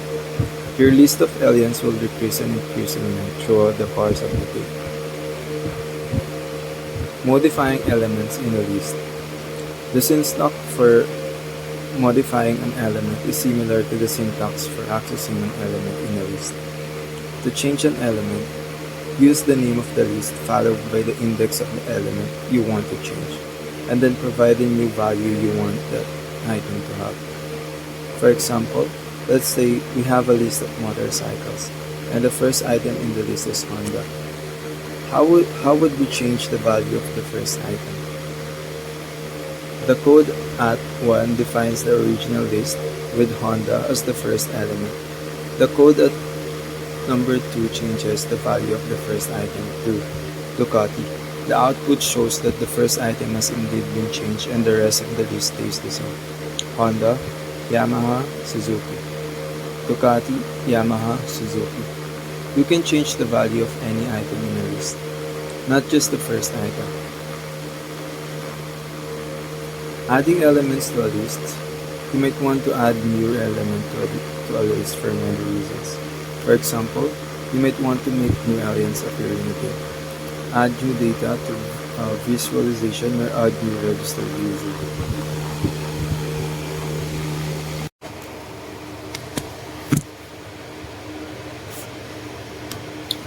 I am bad because I look for vulnerabilities, which I usually take advantage of to learn new laws and cybersecurity knowledge. One of the biggest roles of the customer service is hacking or pursuing knowledge to master the business model of their companies. We're all dependent on systems and laws of the previous generation, because without those, we will be at a constant state of escalations. Business depends on laws and hacking to keep their operations running. Secrets is most of the times bad because you're hiding and tricking people. Companies needs to know that they are in the customer's perceptions business. I was born to provide customers' needs and wants. To be more clear, I was born to provide what customers can't live without. Customers can only think in terms of what they have previously experienced, but great products are not the norm. They are revolutionary.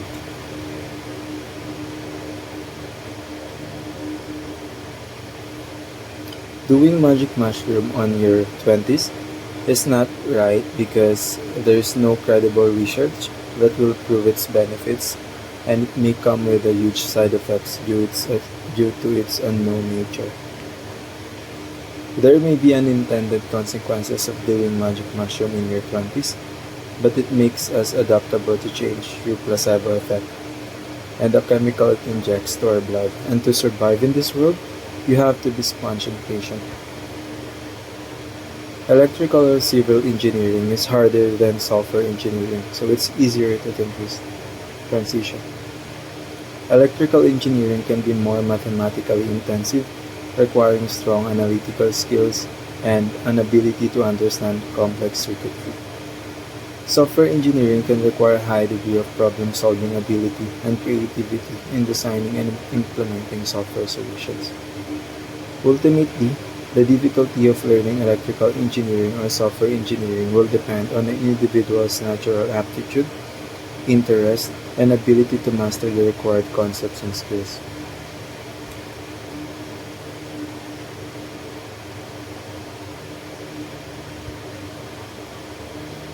People succeeded in software engineering because they predicted the market well and worked hard to be on the top of one of the most in-demand jobs today. People predicted the market well because of the social influence and the privilege they have when they were a child. Some of them didn't even know their skills is in demand at the start.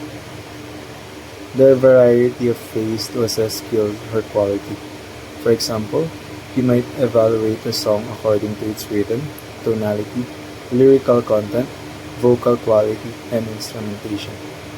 Different people may have different lists or may weigh those qualities in different ways.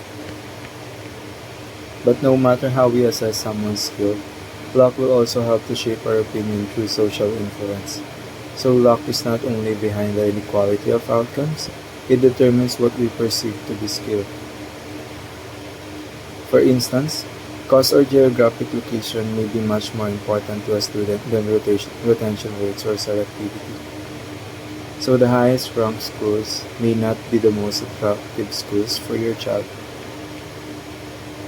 The bias produced by the method is also relevant for elections and for ranking sports teams. Music Lab in 2006, Matthew Salganic, Peter Dodds, and Duncan Watts published the findings of a remarkable study that showed just how social influence amplifies inequality and makes so much in the world unpredictable.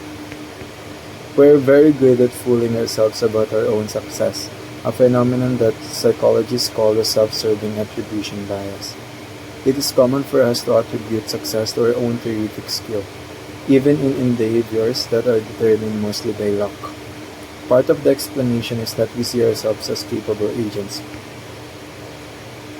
The success of a company is rarely owing to the efforts of one person. It is typically the result of the work of a large number of people, as well as the environment in which they operate. Still, we tend to assign credit to individual people for collective success. People who work in business where social influence operates are often paid for good luck, although they generally don't suffer symmetrically from bad luck. This issue, of course, is central to the outrage about the financial crisis that occurred from 2007 to 2009.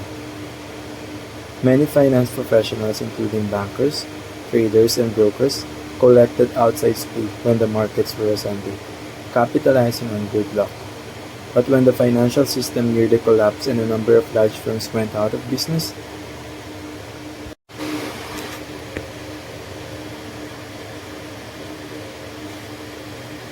I can converse with American customers for a long period of time because I haven't honed my speaking skills by listening to my own voice and reading enough books to have English fluency. The average person's vocabulary consists of a mere 2,000 words, and English language contains at least 250,000 distinct words, so no one really knows nearly 1.5% of English vocabulary, even Americans. No one ever uses all the words in the dictionary, and if no one understands the words you use in your writing, you will have no audience, and if you have no readers, you will have no reason to write. Shakespeare classic works contain 15,000 different words, but more than 10,000 are obsolete today.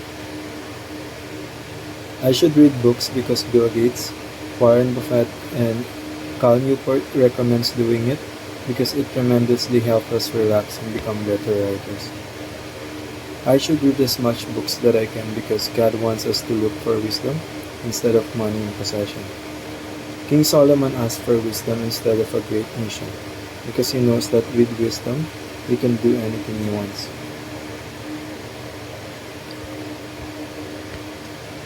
Communication skill is a valuable skill because that is the single skill that prevents people from moving up the career ladder. Most careers progress fairly linearly. You have to take time to find those careers. It's worth a lot of effort to find them and create them. You don't want to be in a career where people who have been doing it for 2 years can be as effective as people who have been doing it for 20. Your rate of learning should always be high. Most people get bogged down in linear opportunities. Be willing to let small opportunities go to focus on potential step changes. The biggest competitive advantage in business, either for a company or for an individual's career, is long-term thinking with a broad view of how different systems in the world are going to come together.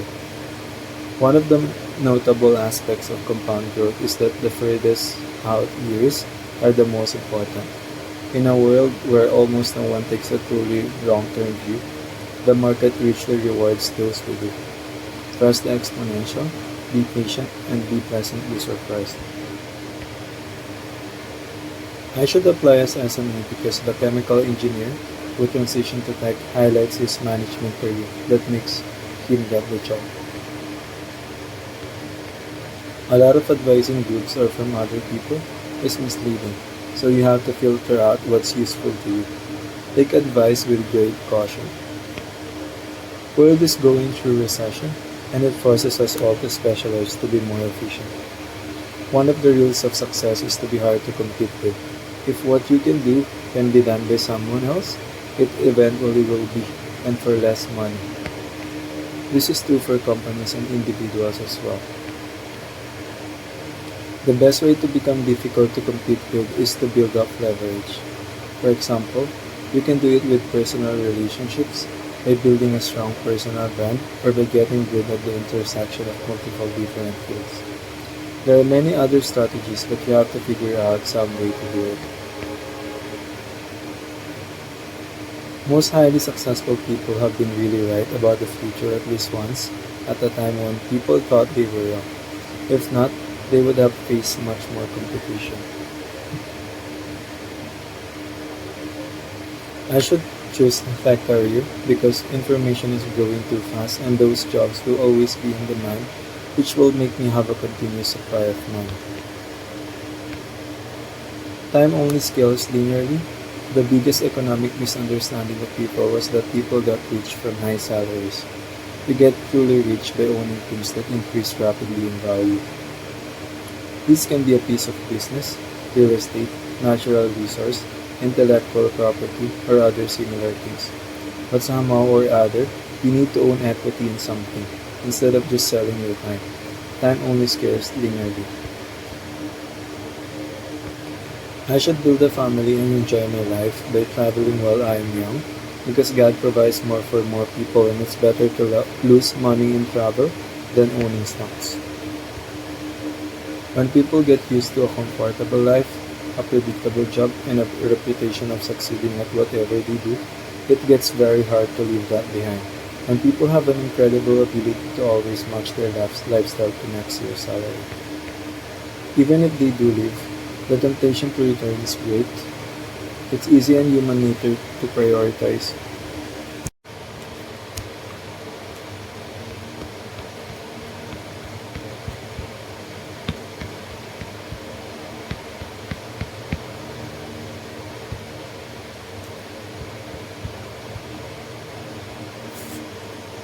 It will help if you can end the contact fast because it will help your customers save time and answer the survey does. They will feel uplifted, but make sure that you focus on solving the main problem, which is becoming positive customer service, and removing the blame part in your mind so you can focus on solving their problem. Because in the end, customers should be solving their own problem. You're just there to show them how to think in a positive way. That's part of the problem, so you should also solve that.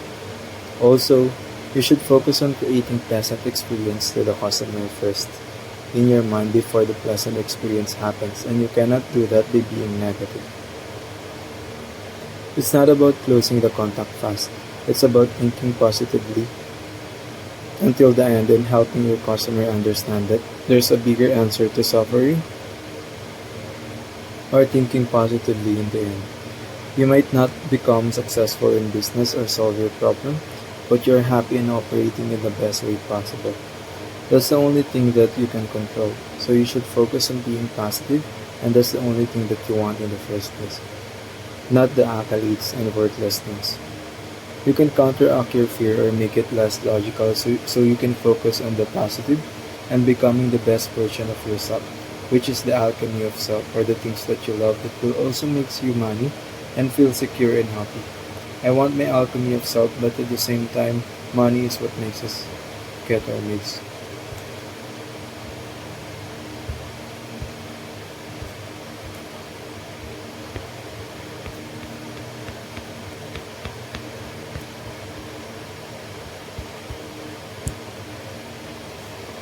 You have to simultaneously look at the simplicity and complexity. We often become so focused on the details or big picture if we don't look at it simultaneously, not just on one sentence. It's also for clarification of our thoughts so one sentence of close to truth and close to lie is not becoming useless over time. I should redefine my time management by reading new books. Stop listening to Meet Kevin in your current beliefs and try to find new and better ways to maximize your returns and productivity. Try to find new people that's so good in finding penny stocks, which will make you a millionaire. Try to watch JC Punabayan recommendation. Go to Reddit penny stocks. Read Dopamine Detox book. I also have to remember all dopamine notifications and use it for maximum productivity. The reason why close to truth and become close to lie is because we change our focus from detail to big picture. There's no right or wrong, just the way we look at the situation. If we look at it in detail and big picture simultaneously, we can be wrong because we're not beholding on one truth. We are adaptable because we're looking at things at unbiased and knowing nothing so. We're not getting distracted by big picture and detail, we're so focused. I can better know my goals by doing things and simultaneously writing down a to-do list. It helps you focus on the details, what you are doing, and big picture, next to-do list. I should look at the detailed and big picture simultaneously. Economists just tend to look things that way. I have to be clear what I mean by looking using economics, and that's what it meant. You also need to continue doing this kind of close to truth and close to lie because the focus in big picture and detail changes instantaneously over time as the important to us changes. Doing more to do more is not true for every people. We only have limited dopamine, and in a day, and if you use it on the trivial things, we won't have an energy to do the things that we want to do, like meditate and fixing your laptop. Dopamine is limited, but it's not entirely visible every time. We have to suffer in catching dopamine, like wanting to eat all you can, and use it to achieve our goals. We have to notice that it is the dopamine motivation, like you don't need longer sleep. I need to be a millionaire to think long term. The problem with most people is the way they spend, not the way they earn. You can only buy so much. You can only take vacation for so long because you have to be incredibly depressed to do those things. Learning to be frugal takes a long time to learn. You can't be famous if you're rich. It's easy to spend money when you have social title or ego. It's easy to spend money very quickly if you didn't build the frugal habits.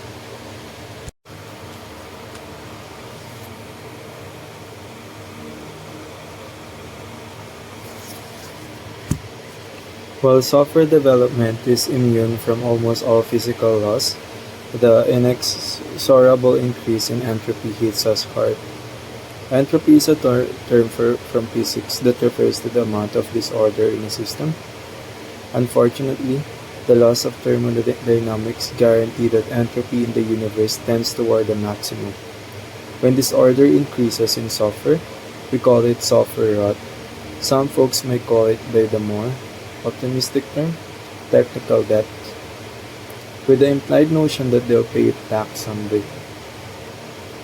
They probably won't. Whatever the name, though, both debt and rot can spread uncontrollably. There are many factors that can contribute to software rot. The most important one seems to be the psychology or culture at work on a project. Even if you are a team of one, your project psychology can be very delicate.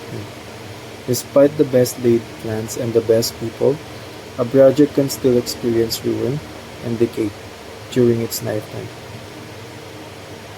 Yet, there are other projects that, despite enormous difficulties and constant setback, successfully fight nature's tendency toward disorder and manage to come out pretty well. What makes the difference? In inner cities, some buildings are beautiful and clean, while others are rotting hulks. Why? Researchers in the field of crime and urban decay discovered a fascinating trigger mechanism, one that very quickly turns a clean, intact, inhabited building into a smashed and abandoned derelict. A broken window. One broken window, left unprepared for any substantial length of time, instills in the inhabitants of the building a sense of abandonment, a sense that the powers that be don't care about the building. So another window gets broken. People start littering. Graffiti appears. Serious structural damage begins. In a relatively short span of time, the building becomes damaged beyond the owner's desire to fix it. And the sense of abandonment becomes reality. Why would that make a difference? Psychologists have done studies that show hopelessness can be contagious. Think of the flu virus in close quarters. Ignoring a clearly broken situations reinforce the ideas that perhaps nothing can be fixed, that no one cares, all is doomed, all negative thoughts which can spread among team members, creating a vicious spiral. Don't leave broken windows, bad design, wrong decisions, or poor code unrepaired. Fix each one as soon as it's discovered. If there is insufficient time to fix it properly, then board it up. Perhaps you can comment the offending code or display a not implemented message, or substitute dummy data instead. Take some action to prevent further damage and to show that you're on top of the situation. We've seen clean, functional systems deteriorate pretty quickly once Windows starts breaking.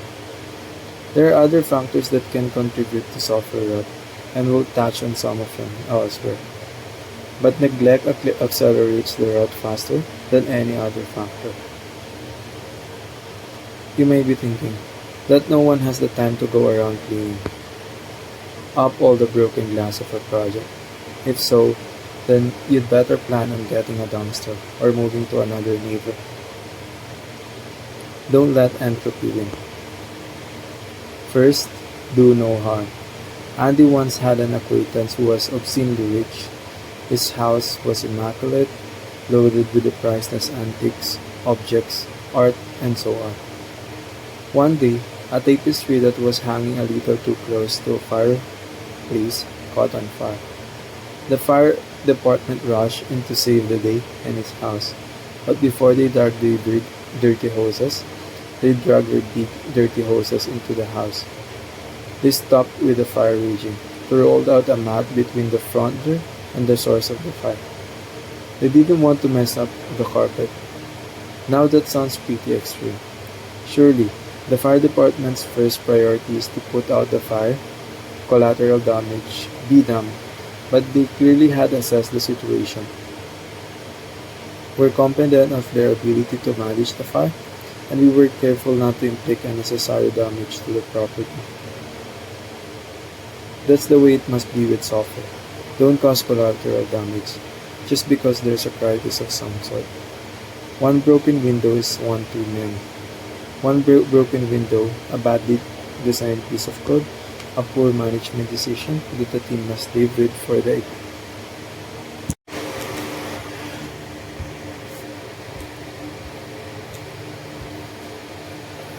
I am a bad person because I look for vulnerabilities, which I usually take advantage to learn new laws and cybersecurity knowledge.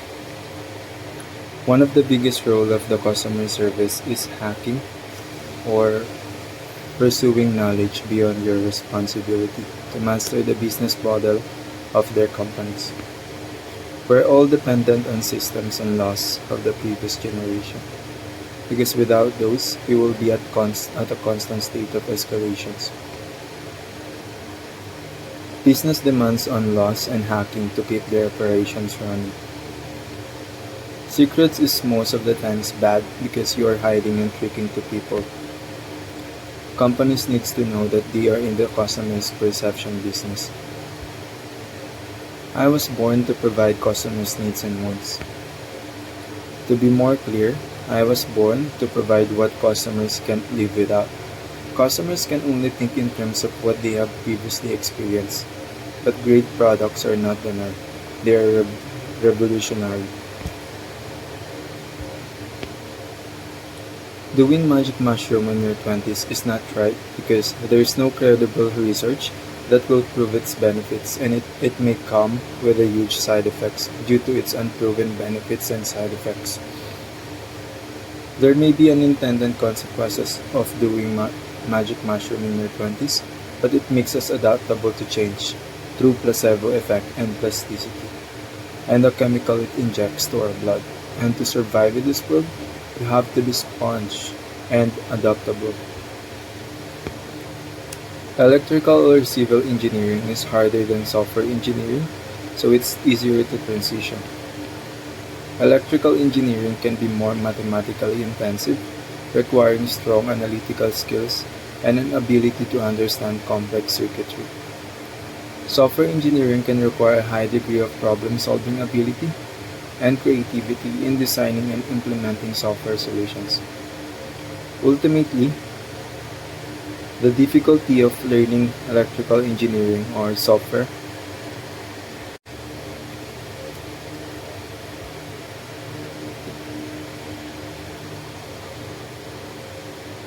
Electrical or civil engineering is harder than software engineering, so it's easier to transition. Electrical engineering can be more mathematically intensive, requiring strong analytical skills. I am working to achieve my performance goals like AHT, including callback, hold, and after call work, QA, compliance, and attendance.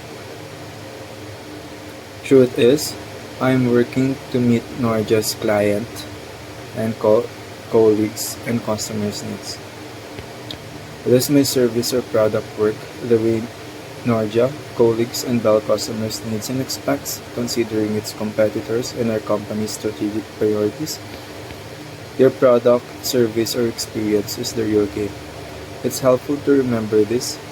10 customers' expectation is what customers seems to buy the most. Reinforce key behaviors again and again. A standard far more rigid than their scorecard measured. Better experience, better customer service, better product, better care, better world. Keyword is expect because there can always be manipulation between buyer and seller. That's why you should also mention that you are from fraud preventions to set clear expectations. That's 90% of problem of managers. Expect because hacking is the pursuit of knowledge, and if you don't know the fundamental of the seller and buyer in the business you're at, you're fucked. When your employer or employee scam you, you'll be counting at loss. Reinforce this expectation thing when speaking to customers. Serving customers and understanding their evolving needs and wants. Great vision comes from others. It's important to become the person that everybody is happy to be around because our vision in the world is to become preoccupied of the needs and wants of others. Help people achieve their goals and they will help you achieve yours. Are they able to do what they expect when they use my service? Key point. Customers expect you to innovate your services over time. Was the problem solved? What is better ways to solve the problem moving forward? What new tools can we use or eliminate to make the process better? Did you resolve customer concern without asking for support? You have to fight to have better process because that's part of exceeding expectation and part of your job of making a courageous culture as a frontliner. You should continue to escalate and provide feedback to team leaders and persuade them using winning well strategies because it's part of the job. It's part of the job to screenshot your evidence.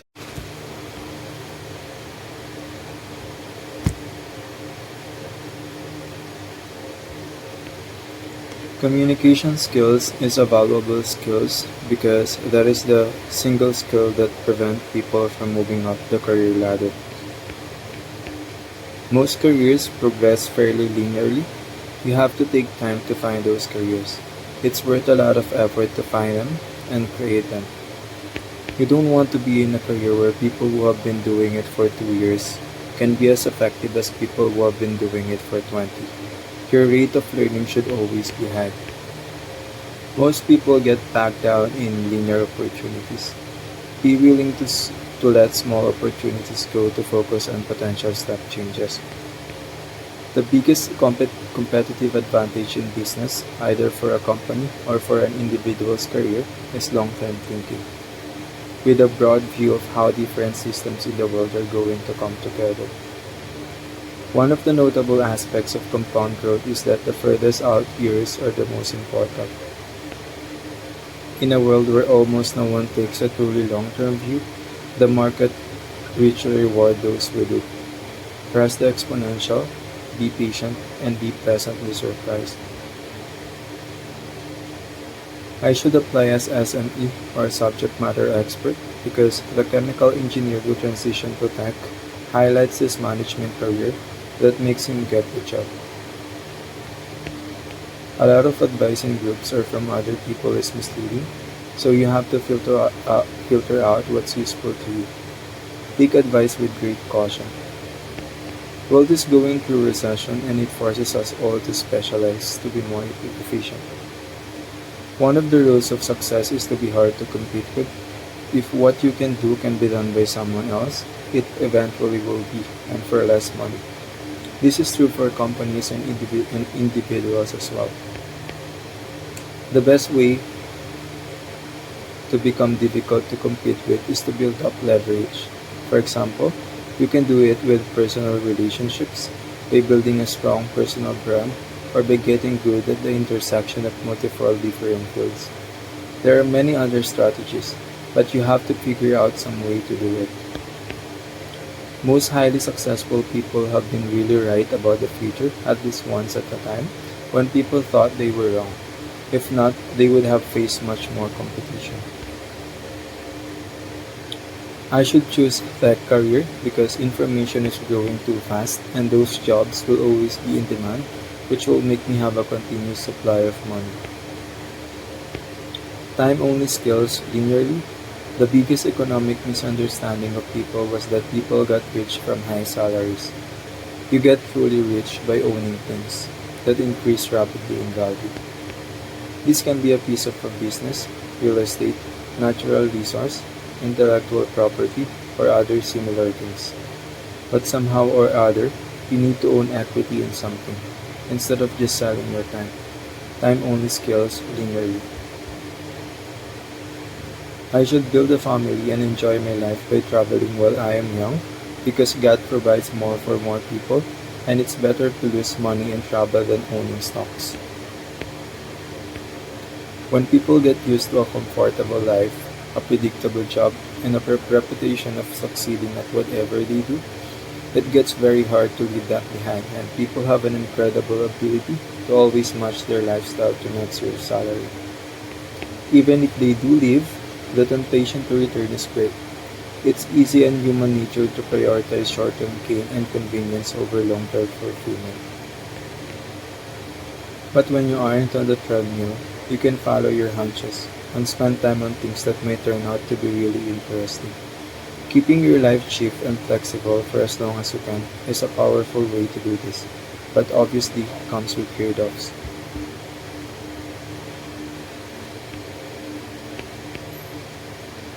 I should work in tech industry exactly 25 years old because our brain is still flexible. So switching my career now may be the best decision. Extreme people get extreme results. Working a lot comes with huge life trade-offs, and it's perfectly rational to decide not to do it. But it has a lot of advantages. As in most cases, momentum compounds and success begets success. You have to figure out how to work hard without burning out. People find their own strategies for this, but one that almost always works is to find work you like doing with people you enjoy spending a lot of time with. Work stamina seems to be one of the biggest predictors of long-term success, so you really have to specialize and be conscientious in your 20s.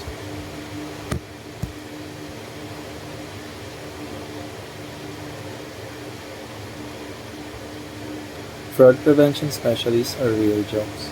Nearly half of the populations are working in customer service today, so it depends on the fraud prevention analyst's job responsibilities. Worst case scenario happens all the time because customers are often in a hurry. Worst case scenarios happens no more than a fraction of a percent of our overall transactions.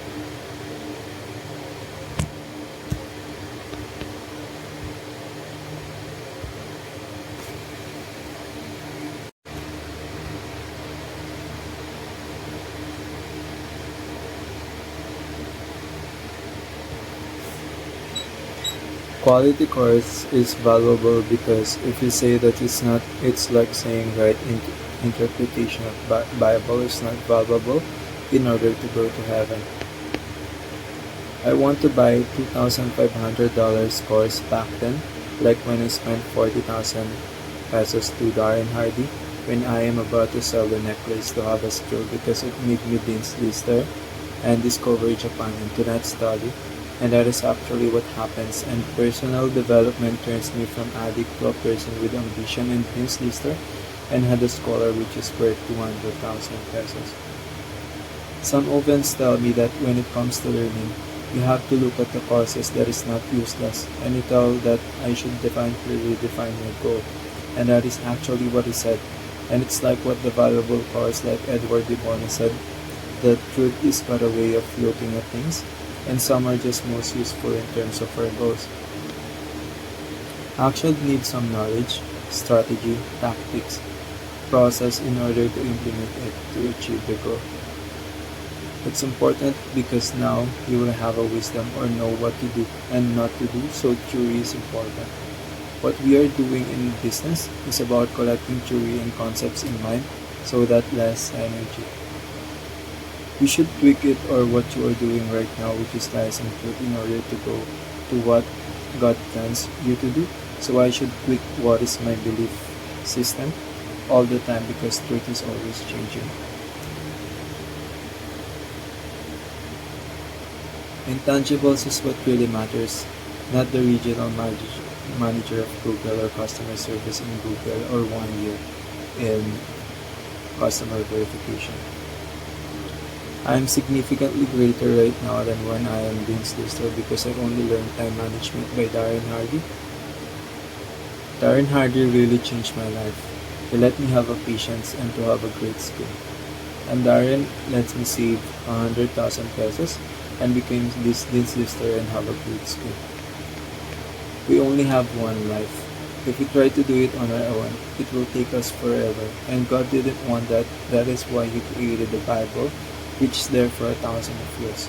So that we don't have to spend time for 1,000 of years because we only have one life. That is why our time on earth is limited because we need to learn from others to go fast. Because alone, we can do so little. So even Dan Lok has a good mentor. Learning great courses will also make you great.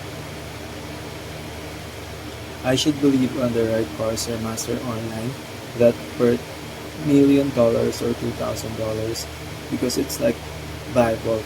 You should believe in them for you to live what God plans for you.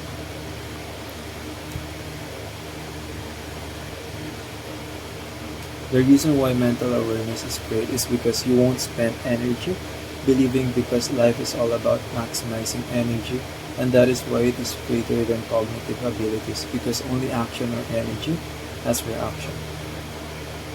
Idea is worth $2,500. Just take a Metro deal for example. If you knew it should be saving 1,000 pesos by now. Quality course will make you successful and God wants us to have integrity on our choices and behavior so God will favor the people who choose to have a high quality of information for a long period of time until the man became who he watched or learned and became a habit and it became the man's destiny and that is God's Bible works when you believe in it.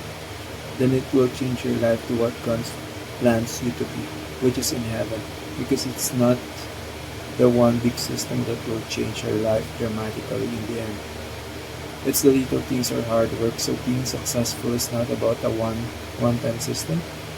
Of think it's learning great course all the time. Degree is more expensive than course, even though the online course is more valuable because it is useful and up-to-date. And degree is about learning course, and degree is knowledge. Or its price in the market is 60,000 per semester, but the course online is greater, so 120,000. If I have a 1 million now and my months it's like when I was third year high school, I still won't be able to keep it, and I won't be much likely to be successful, even though I have 1 million and what you saved when I was engineering has been squandered when you buy Darren Hadley time management. And that is why knowledge is more important than money. And also, if you have a knowledge of charger 10 watts cord, you should be saving 1,000 pesos and think about lottery winner. When we are learning cars, what we're doing is we're getting the system or tools or for free or license method without experiencing the hardship of experiment that it takes to know the tactics or tools or systems, so it will save us tremendous energy and time and it takes many failures to know what works. So you should be able to know the shortcut and it takes lifetime to know it on your own. So you need to learn from others and life is more important than money. So knowing something or knowing what works takes a lot of experiments.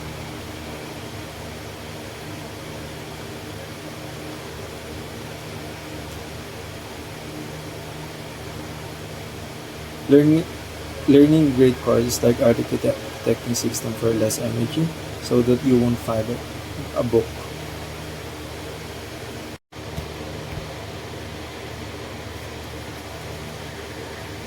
The world is full of gurus and pundits, all eager to pass on their hard-earned wisdom when it comes to how to design software. There are acronyms, lists, which seem to favor 5 entries. patterns, diagrams, videos, talks, and the internet being the internet. Probably a full series on the law of Demeter explained using interpretative tags. And we, dear gentle authors, are guilty of this too. But we like to make amends by explaining something that only became apparent to us fairly recently. First, the general statement: good design is easier to change than bad design. A thing is well designed if it adapts to the people who use it. For code, that means it must adapt by changing. So we believe in the ETC principle. Easier to change? ETC. That's it. As far as we can tell, every design principle out there is a special case of ETC. Why is the coupling good? Because by isolating concerns, we make each easier to change. ETC. Why is the single responsibility principle useful? Because a change in requirements is mirrored by a change in just one module. ETC. Why is naming important? Because good names make code easier to read, and you have to read it to change it. ETC. ETC is a value, not a rule. Values are things that help you make decisions. Should I do this or that? When it comes to thinking about software, ETC is a guide helping you choose between paths. Just like all your other values, it should be floating just behind your conscious thought, subtly nudging you in the right direction. But how do you make that happen? Our experience is that it requires some initial conscious reinforcement. You may need to spend a week or so deliberately asking yourself, did the thing I just did make the overall system easier or harder to change? Do it when you save a file. Do it when you write a test. Do it when you fix a bug. There's an implicit premise in ETC. It assumes that a person can tell which of many paths will be easier to change in the future. Much of the time, common sense will be correct and you can make an educated guess. Sometimes, though, you won't have a clue. That's okay. In those cases, we think you can do two things. First, given that you're not sure what form change will take, you can always fall back on the ultimate easy to change path. Try to make what you write replaceable. That way, whatever happens in the future, this chunk of code won't be roadblock. It seems extreme, but actually it's what you should be doing all the time. Anyway, it's really just thinking about keeping code decoupled and cohesive. Second, treat this as a way to develop instincts. Note the situation in your engineering daily book, the choices you have, and some guesses about change. Leave a tag in the source, then later, when this code has to change, you'll be able to look back and give yourself feedback. It might help the next time you reach a similar fork in the road. The rest of the section in this chapter have specific ideas on design, but all are motivated by this one principle.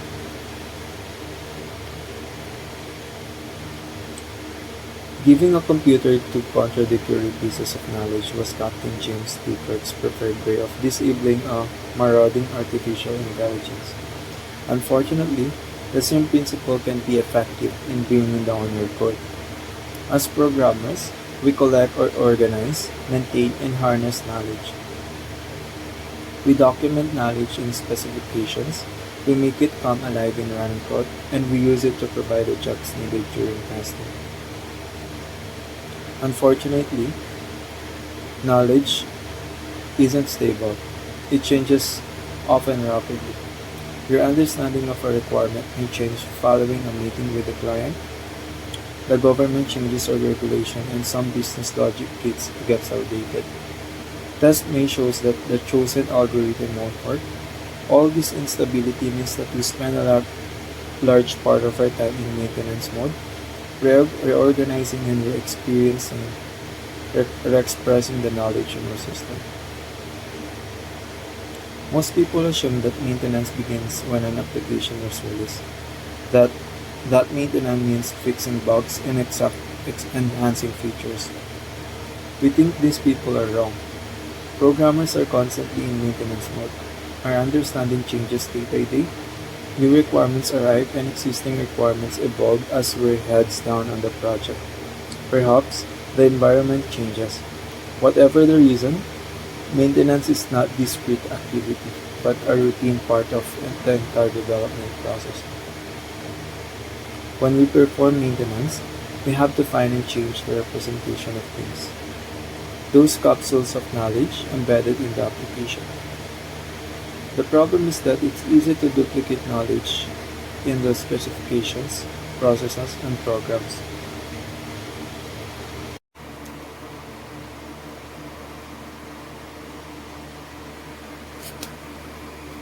By taking their words and handing these complaints right back to them, you let them know that you heard them, that you processed what they were saying, and that is safe to talk about. Technique is a form of paraphrasing. We will discuss in more detail in the next chapter. It works best when you put the customer's complaint in your own words as much as possible. Put your personal touch on what customers are telling you and hand their thoughts back to them respectfully as a gift. Step 2. Use wow words. Handing back someone's complaint works even better when you use what psychologists call mirroring to reflect the customer's emotions. If he is agitated, respond vigorously. If he is doing a slow burn, speak vigorously. Speak deliberately. And with as much gravitas as you can muster. Be right there with him. Use his words and thoughts and match him feeling for feeling. Most of us try to minimize bad things. We grew up that way. Think about phrases like, "It sounds like you have a little problem with that." Others have had it worse. "Calm down, we'll get over this." You probably use phrases like this yourself because you think they will make the customer's scary monsters shrink down and go away. Instead, they have the opposite effect. Let me translate these phrases into what customers hear. "Go away. I don't hear you. I don't care what you are saying. I'm not listening. La la la la la la." This is why these phrases do not give you the results you want. Instead, I want you to make a 180-degree turn in the road. Pick words that mirror the customer's feeling as you stay with them, and blow them up larger than life. Meet her where she is and then go her one better. Give this example a try. Customer: "You almost caused a horrible accident out there." "You're right, that was a close call. We're lucky someone didn't get hurt or killed." "Your stupid camera didn't work at my daughter's graduation." "At your daughter's one and only graduation ceremony? That's awful. I'd be furious about that. This food is terrible." "Wow, sounds like you had a miserable lunch." You see, your goal right now is to get the customer nodding his head up and down to whatever you say so you can calm him down and keep talking. If he doesn't think you get him, it becomes his sworn duty to fix that by pressing you even harder. Wow, language is a preemptive strike that takes hearing and feeling this story completely off the table so you can both calm down and get to business. But wait, you say, doesn't using the wow language imply that you agree with the customer or that the situation is your fault? No, it doesn't. There's all the difference in the world between acknowledging someone and agreeing with that person. Even the world's heartiest acknowledgement doesn't change what happened, who is at fault, or what you will do about the situation. For now, your mission is to build a connection, and the quickest and most powerful way to do that is to match the customer's emotions. A tale of two salespeople. One day, I was asked by two salespeople within 24 hours to purchase extended warranties on products I was buying. Based on experience, I would rather peck to death by docs than purchase an extended warranty. So compare the following two encounters. The first was at a chain office supply store, the same chain that put me through 3 weeks of torture and paperwork a few years ago when I tried to get it fixed a broken CD driver under its extended warranty. After the salesperson pressed me a couple of times to purchase a warranty for my printer, I finally spilled my tale of woe. The salesperson responded by staring at me blankly and saying that we've changed suppliers since then. The second encounter was with an appliance salesperson. When he asked me about purchasing an extended warranty, I shared the story of how another appliance store made me wait weeks before scrolling on over and fixing a leaking water heater, with as much bureaucracy as could be brought to bear. The salesperson responded by stiffening up and saying, "That is totally unacceptable. If I had an experience like that, I probably wouldn't want an extended warranty either." Then he politely explained the benefits of his store's plan. In the first case, I dismissed the salesperson as a clueless nitwit. I had just shared how his chain made my life miserable the last time I listened to its song and dance, and he couldn't have cared less.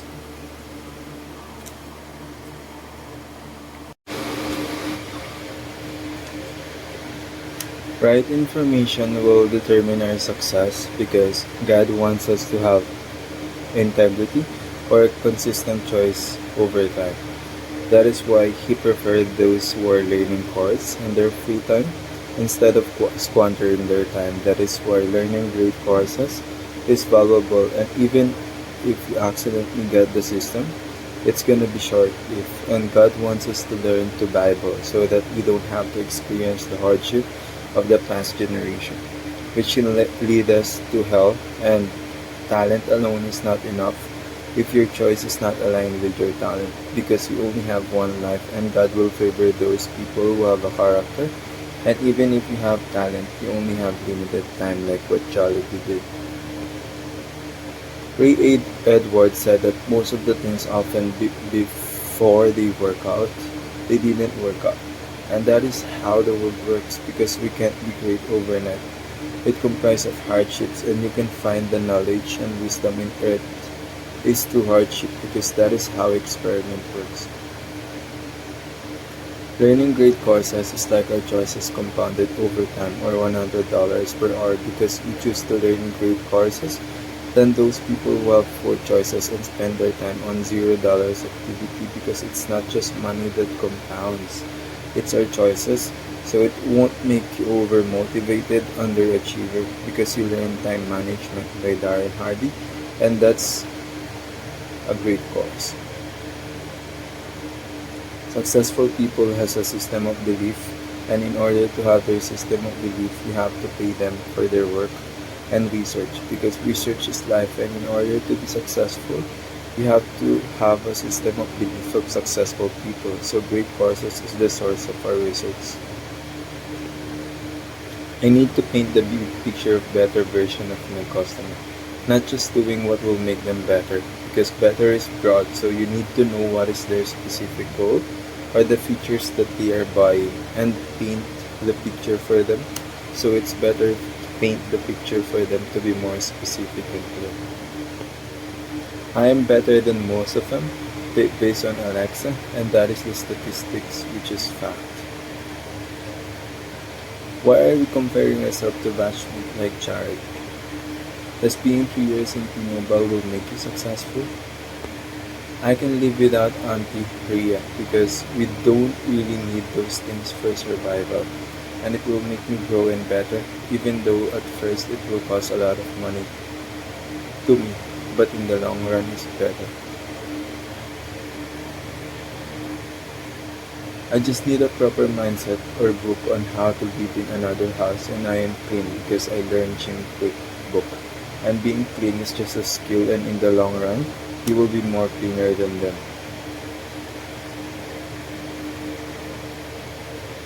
Selling is about what is useful to others, not necessarily to you, because you will also pay on big services like Ace Water Spa with your money, because you are not afraid to buy experience. So it's about what is useful to others, not to you, because that is how you will help others. Think about what is useful to them, to be not selfish. Franchising is like great courses, because you get instant training, system, and brand, and it's not about course that you learn and you take action and then nothing happens. The action of the owner of the Jollibee is based on the system, knowledge, run of the Jollibee to begin with. I shouldn't reinvent the wheel I should follow a proven system to save you a lot of time like Jollibee did. So you should invent a product with your talent by yourself. Because no matter how talented you are, we only have one life. Years of experience don't matter. It's about how good you are today. So just look at Sir Dennis, Andre, Andrew Curly, Carlos. Opportunity has already been presented to you today. It's everywhere. The question is if you are ready or not, so we don't find opportunity. We automatically find it when we are ready to discover it. Unilever spends 1 billion euro in research to have a knowledge to stay ahead in what to do next. And that's how useful the course because our action comes from courses that we learned and actions create success. Goals has a never ending because if you achieve that, you will never be satisfied. Even if you become Daniel Padilla, you will always set new goals. So what you need is to enjoy the process and be happy because you know those things won't define if I am successful or not. And be satisfied now so you won't find your heaven feeling on that goals even when you became a billionaire. I should always ask why do I really need to find those? Whenever you notice yourself that you are searching something on the internet, is it useful to say? You should check the notes before the device, then the linkage, then the device, because notes is what allows you to collect information from the customer like suspicious color or tone of voice.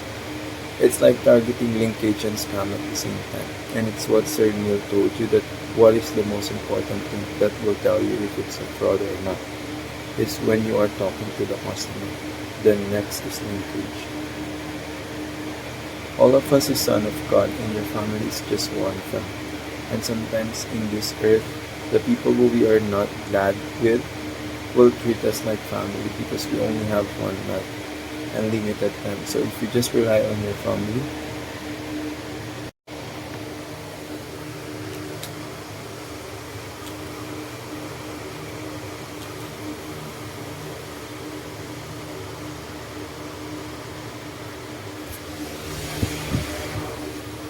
my customers are angry because they've been provided the wrong information and was taken advantage by the system. Customers are angry because they feel voiceless and powerless. Customers want to feel heard. They want you to know them and their account history. I am a bad person because I look for vulnerabilities which I usually take advantage to learn new laws and cybersecurity knowledge. One of the biggest roles of customer service is hacking or pursuing knowledge and beyond their responsibility to master the business model of their companies. We're all dependent on systems and laws of the previous generation because without those, we will be at a constant state of escalations. Business depends on laws and hacking to keep their operations.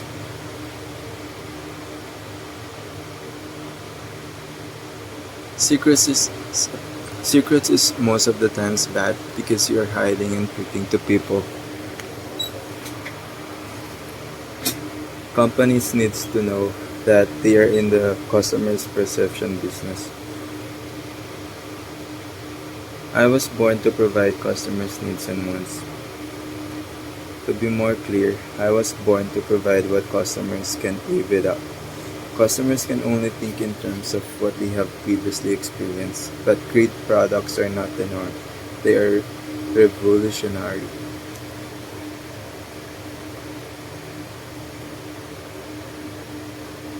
Doing magic mushroom on your 20s is not right because there's no credible research that will prove its benefits and it may come with a huge side effects due to its unproven benefits and side effects. There may be unintended consequences of doing magic mushroom in your 20s, but it makes us adaptable to change through placebo effect and the chemical it injects to our blood, and to survive in this world, you have to be sponge and patient. Electrical or civil engineering is harder than software engineering, so it's easier to transition. Electrical engineering can be more mathematically intensive, requiring strong analytical skills and an ability to understand complex circuitry. Software engineering can require a high degree of problem-solving ability and creativity in designing and implementing software solutions. Ultimately, the difficulty of learning electrical engineering or software engineering will depend on an individual's natural aptitude, interest, and ability to master the required concepts and skills.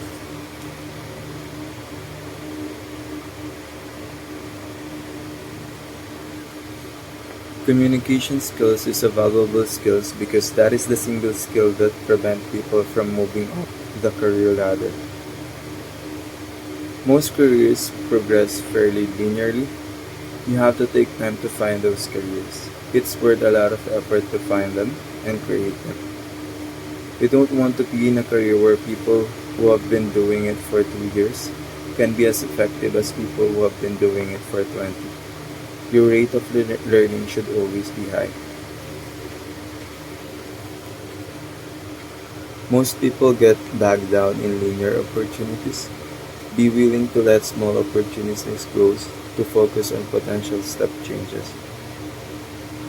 The biggest competitive advantage in business, either for a company or for an individual's career, is long-term thinking with a broad view of how different systems in the world are going to come together. One of the notable aspects of compound growth is that the furthest out years are the most important. In a world where almost no one takes a truly long-term view, the market richly rewards those who do. Trust the exponential, be patient, and be pleasantly surprised. I should apply as SME or subject matter expert because the chemical engineer who transition to tech highlights his management career that makes him get the job. A lot of advice in groups or from other people is misleading, so you have to filter out what's useful to you. Take advice with great caution. World is going through recession and it forces us all to specialize to be more efficient. One of the rules of success is to be hard to compete with. If what you can do can be done by someone else, it eventually will be, and for less money. This is true for companies and individuals as well. The best way to become difficult to compete with is to build up leverage. For example, you can do it with personal relationships by building a strong personal brand,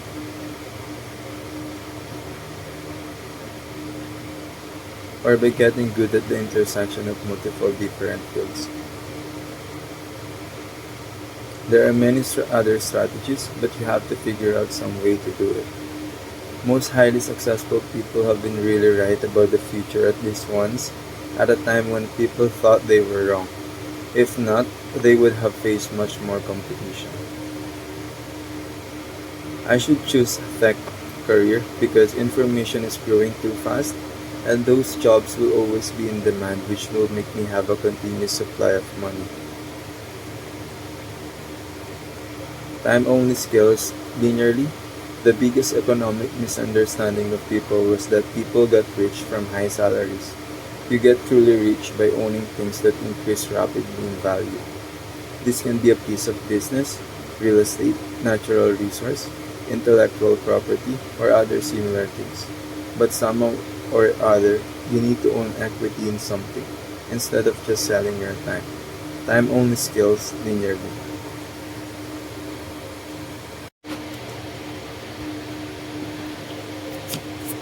So how do you prevent customers from taking public action against you?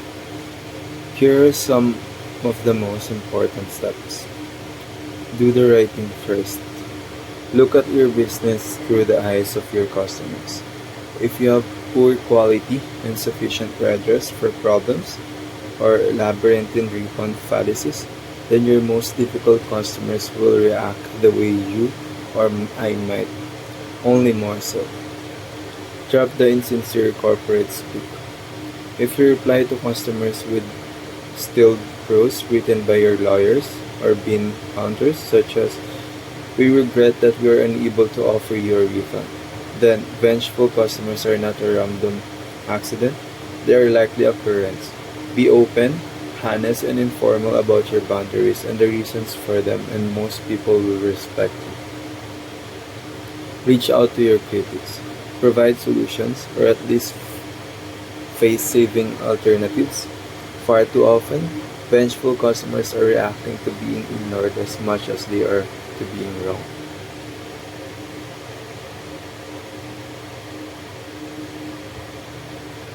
Ask assessment questions. Think about the last time you dealt with the police. Hopefully not in handcuffs, but rather the last time you suffered a break-in or auto accident, or needed some other kind of assistance. What do you remember most about encounter? When I ask audience this question, most reply that the officer did a good job of calming everyone down. At the same time, most never really stop to notice how they did this. The answer is that the officer probably did something good. Officers are trained to do. Ask good questions. Good questions help turn an emotional situation into a factual one. They are particularly powerful in situations with upset customers because they move you toward the customer's pain in a way that calms the customer down. Most important, it is a necessary next step toward troubleshooting the issue and shifting the discussion to problem solving. So, when are you ready to stop acknowledging someone and start asking good questions?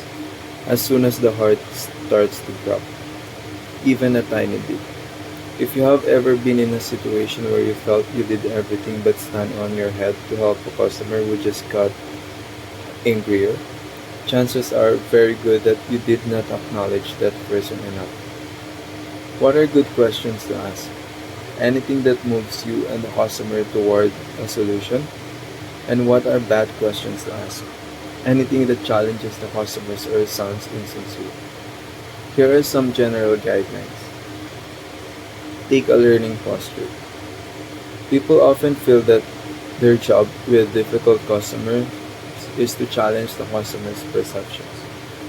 We ask them questions designed to convince them that they didn't read our directions, follow our rules, or remember our policies. But to calm people down, you need to turn this objective around 180 degrees and try to learn from them. Here are some examples. Customers feels your product stinks. Sounds like you had a terrible experience.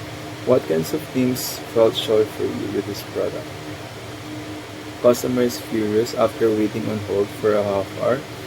That is a really long time. How did you get routed once you finally got through? We were able to take care of the problem.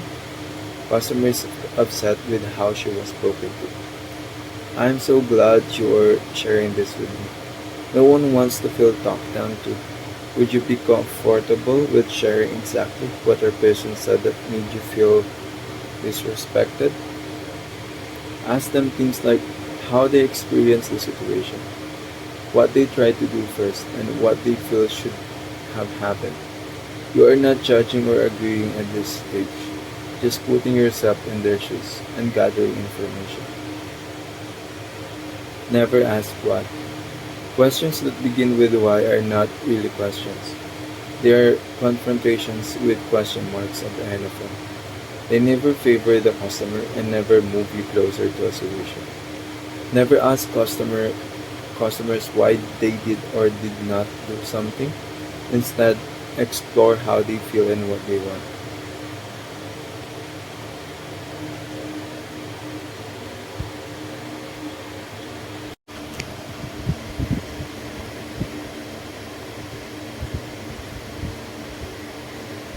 My customers are angry because they've been provided by wrong information and was taken advantage by the system. Customers are angry because they feel voiceless and powerless. Customer wants to feel heard. They want you to know them and their account history. I am a bad person because I look for vulnerabilities, which I usually take advantage to learn new laws and cybersecurity knowledge. One of the biggest role of the customer service is hacking or pursuing knowledge beyond their responsibility to master the business model of their companies. We are all dependent on systems and laws of the previous generation because without those, we will be at a constant state of escalations. Business depends on laws and hacking to keep their operations running. Secrets is most of the times bad because you are hiding and creeping to people. Companies needs to know that they are in the customer's perception business.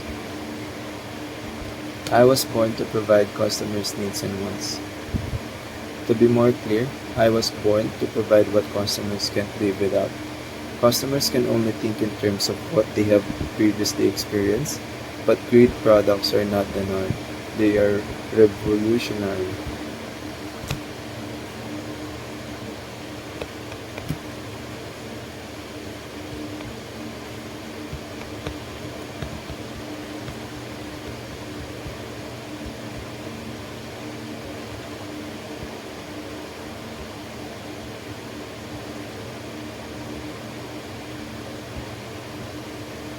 Our actions or results comes from our beliefs or the way we see things or the courses we learn. That is why who you learn from is important.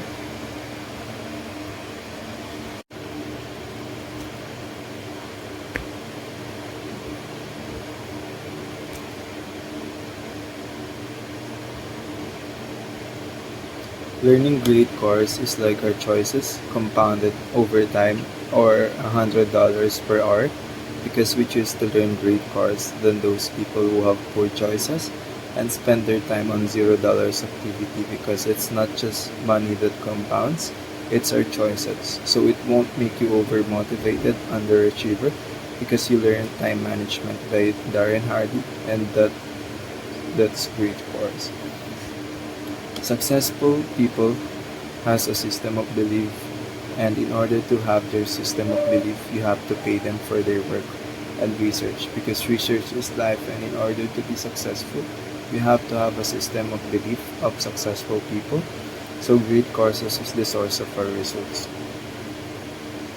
I need to paint the big picture of better version of my customer, not just doing what will make them better because better is broad. So you need to know that what is their specific goal or the features that they are buying and the paint the picture for them. So it's better to paint the picture for them to be more specific and clear. I am better than most of them based on Alexa, and that is the statistics, which is fact.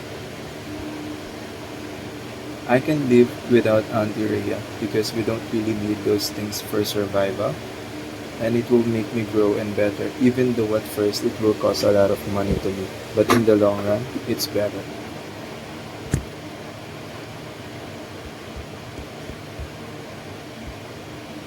Empathy is about looking at other person's viewpoint and acting from there, like Alan Alda, clearly defining emotion up in Play Store and to know other person's viewpoint or what feeling they are buying.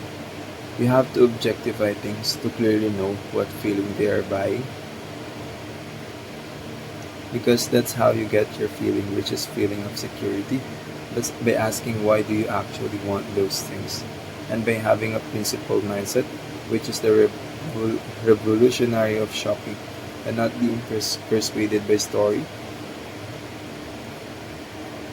and not being confused by their complex stories and words. Yes, they have not, but the words that they're saying is complex, and you should control the character by the mind because the way we interpret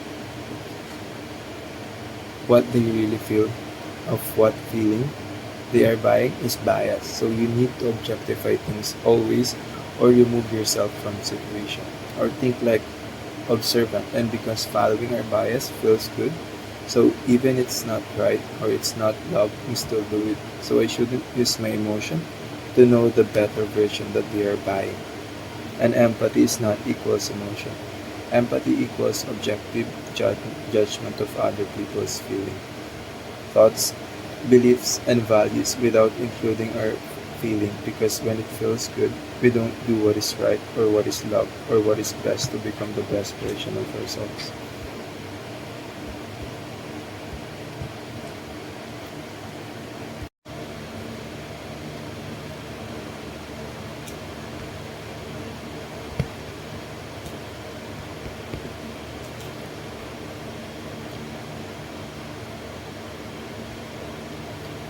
People succeeded in software engineering because they predicted the market well and worked hard to be on top of one of the most in-demand jobs today.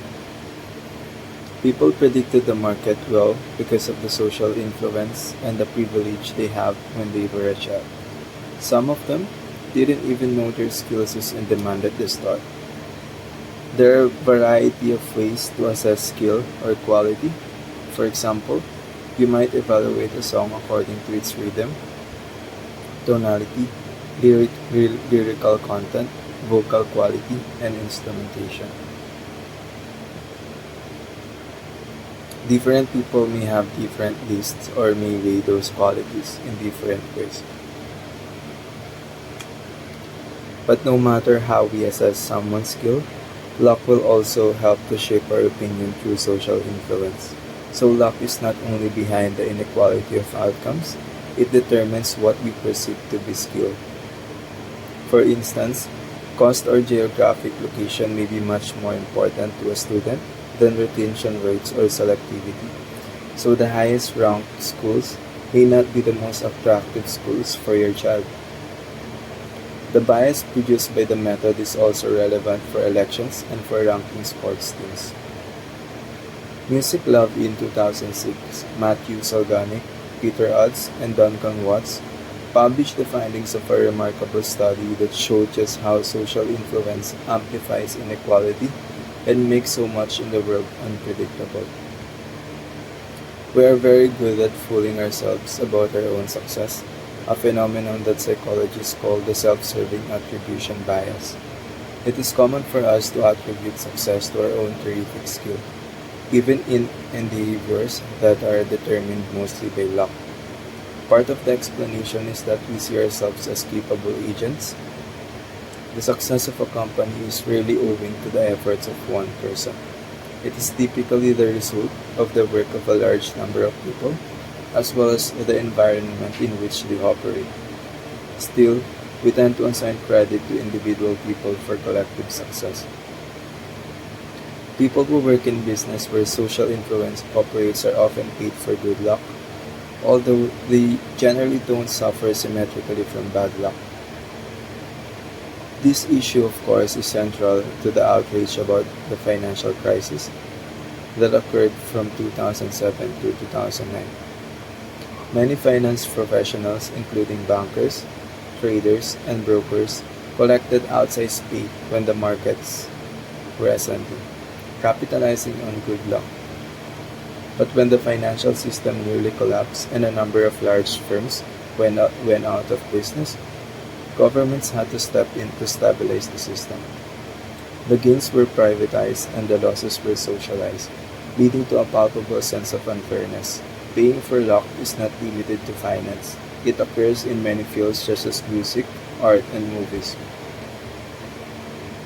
I can converse with American customers for a long period of time because I haven't honed my speaking skills by listening to my own voice and reading enough books to have English fluency. The average person's vocabulary consists of a mere 2,000 words, and English language contains at least 250,000 distinct words. So no one really knows nearly 1.5% of English vocabulary, even Americans. No one ever uses all the words in the dictionary, and if no one understands the words you use in your writing, you will have no audience. And if you have no readers, you will have no reason to write. Shakespeare's classic works contain 15,000 different words, but more than 10,000 are obsolete today. I should read books because Bill Gates, Warren Buffett, and Cal Newport recommends doing it because it tremendously helps us relax and become better writers. I should read as much books that I can because God wants us to look for wisdom instead of money and possession. King Solomon asked for wisdom instead of a great nation because he knows that with wisdom, he can do anything he wants.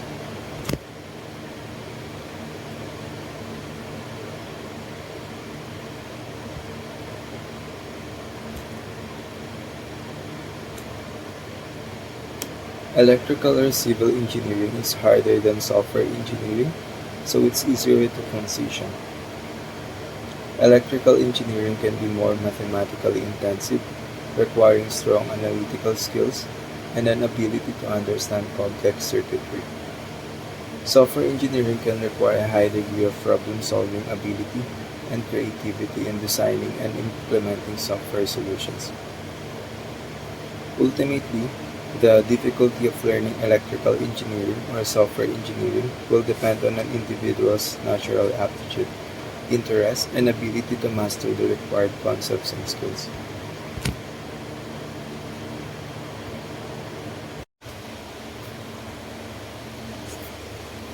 Ask assessment questions. Think about the last time you dealt with police. Hopefully, not in handcuffs, but rather the last time you suffered a break in or auto accident, or needed some other kind of assistance. What do you remember most about encounter? When I ask audiences this question, most reply that the officer did a good job of calming everyone down. At the same time, most never really stopped to notice how they did this. The answer is that the officer probably did something good officers are trained to do: ask good questions. Good questions help turn an emotional situation into a factual one.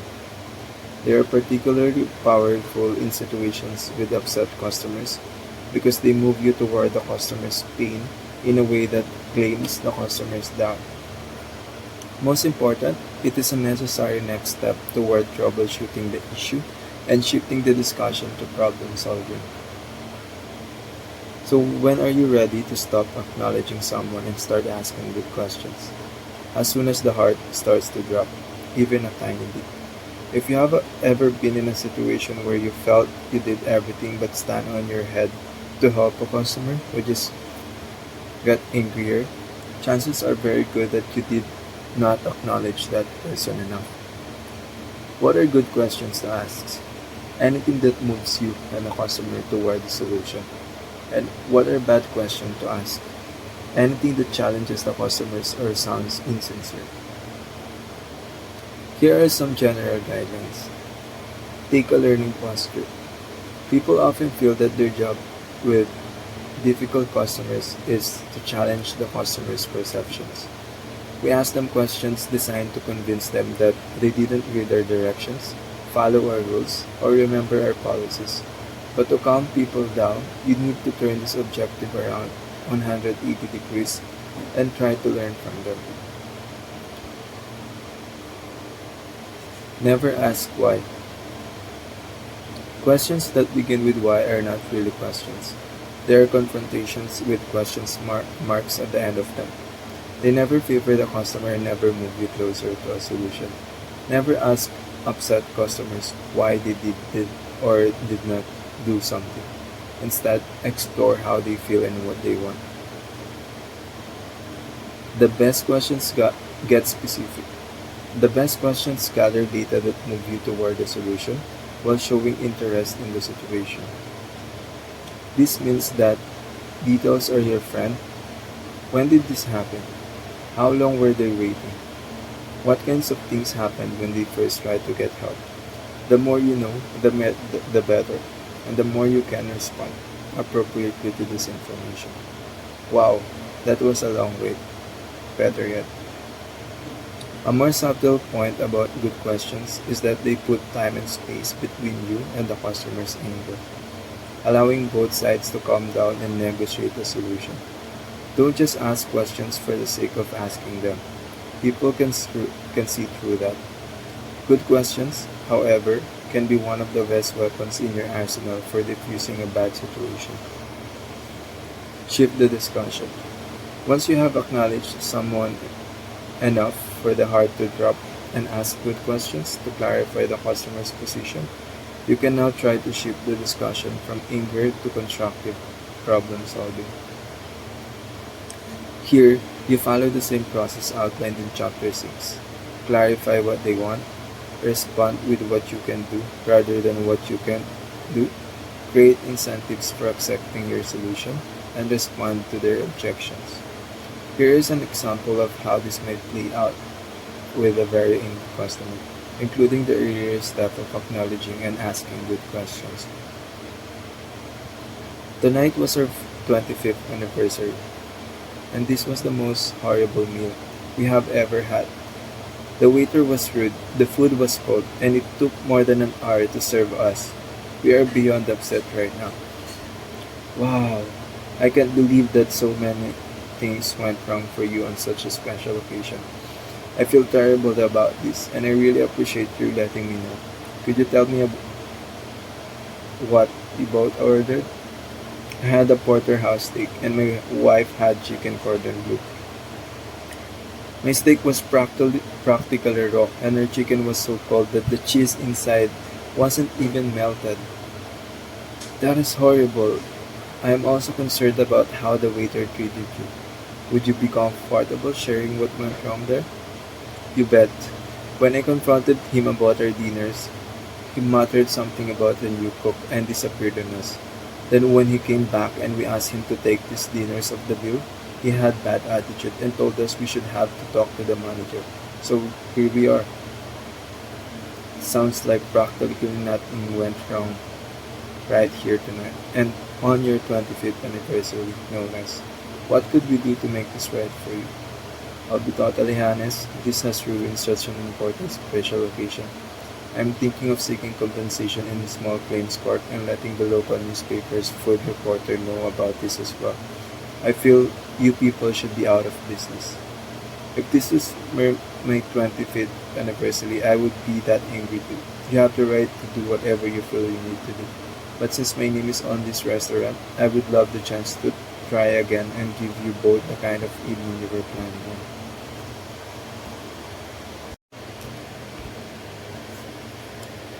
Grounding an angry outburst.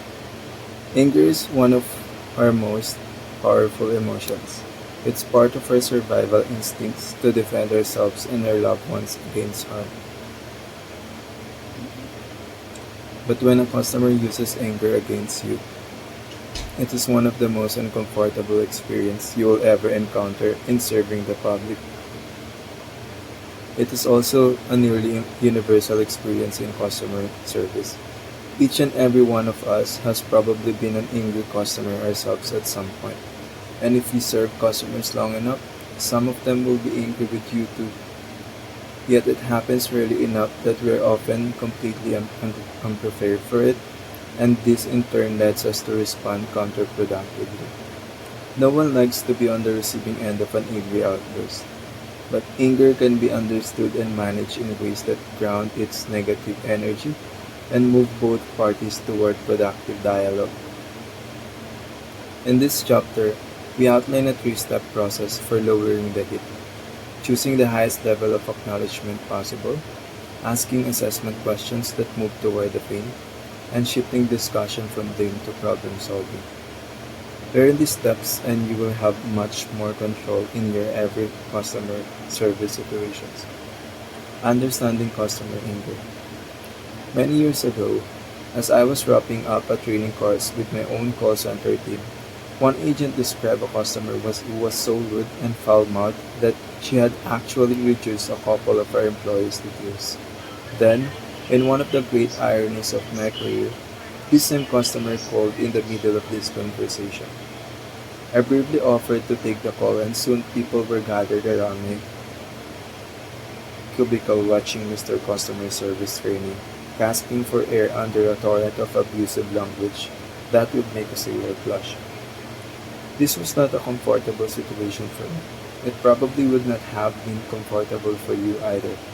Yet, because I knew what to say and what to do in these situations, within 5 minutes, the customer and I were talking rationally, and within 10 minutes, we left the call as friends. What happened in this call was a typical of an interaction with a very angry customer. She came into the transaction and extremely frustrated and felt that the only way she would get what she wanted was to intimidate me. So she started out by letting me have it with both barrels. At this point, most people would react by treating this person as an enemy to be contained. They would set boundaries, tell the customer to calm down, or perhaps not react at all. The customer would then probably ramp up the assault, and the dance would continue until both parties were exhausted and upset. This transaction would likely end with one person winning and the other person losing. This approach usually creates exactly the opposite reactions from what you want. When a customer's anger triggers a negative reaction from you, the customer attacks even harder to make sure you get it. If such customers eventually win, they learn that this kind of behavior works. If they lose, they probably believe they should have stood their ground even more. In my case, I responded the way I am about to teach. I let her know that I was hearing both the situation and her anger. I did not judge her or her behavior. I asked questions designed to gather information and calm her down at the same time. Then I framed possible solutions around what she was looking for. As we went through this process, the customer's mood changed progressively from upset to civil and productive. And we eventually reached a solution that let both of us win. This is the kind of outcome I want you to have with your worst customers. Step 1. Use the highest acknowledgement level possible. In Chapter 3, we talk about the ladder of acknowledgement and its 4 levels: paraphrasing, observation, validation, and identification. Most of the time, different customers and situations call for different level of acknowledgement. When a customer is enraged, however, this logic goes completely out the window. There are many reasons why customers are unhappy, but only one reason they become angry. They do not feel heard. They feel voiceless and powerless, and respond by puffing themselves up and confronting you until you pay attention to them. So you must head straight for the highest level of the ladder you can identify. Either identify with them or at the very least, validate them. This means that the first step in calming down upset customers is likely the very last thing you feel like doing. Acknowledging them as deeply and with as much gusto as possible. Here's an example. I am absolutely furious with this stupid product. This is the third time it has broken down and have had to come back. What is the matter with you people? Please, calm down, sir. So your product broke down again. I can see you are very angry. Wow, 3 times? That would bother me too. Let's take a closer look at this.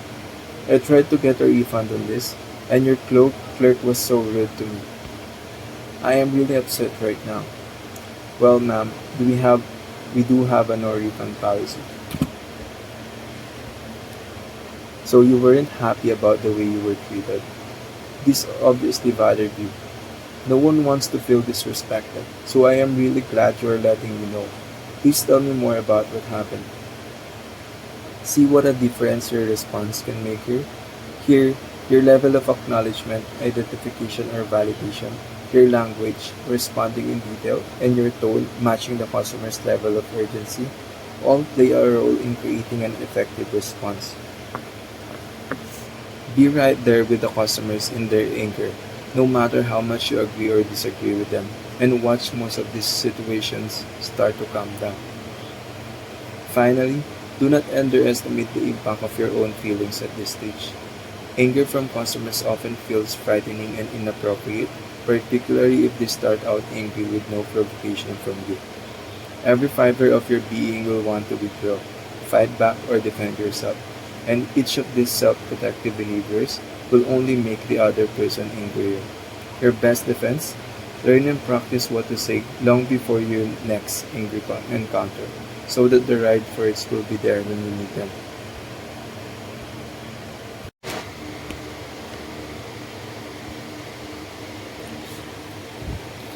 I have to be comfortable creating websites and making money from it before I quit my job. I have to be comfortable creating websites and making money from it, but it doesn't recognize that no one gets good at code because it's such a super complicated system so that no humans can understand. Be comfortable being a beginner. There's no such thing as true in this world. We are constantly evolving.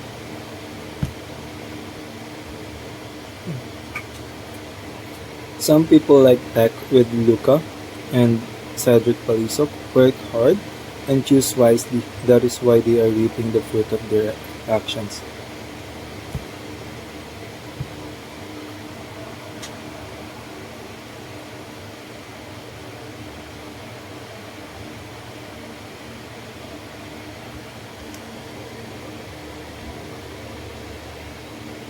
Some people like Tech Luca with and Zendrick Palisok work hard and smartly, which is why they are reaping the fruit of their labors. Studying in UP will change you to a person who achieved big goals. Likewise, Quantrix changed you a lot into a person you are today, whether you recognize it or not, because our environment changes us. We are a product of our environment, and some people is complacent and arrogant and thinks they already know it all.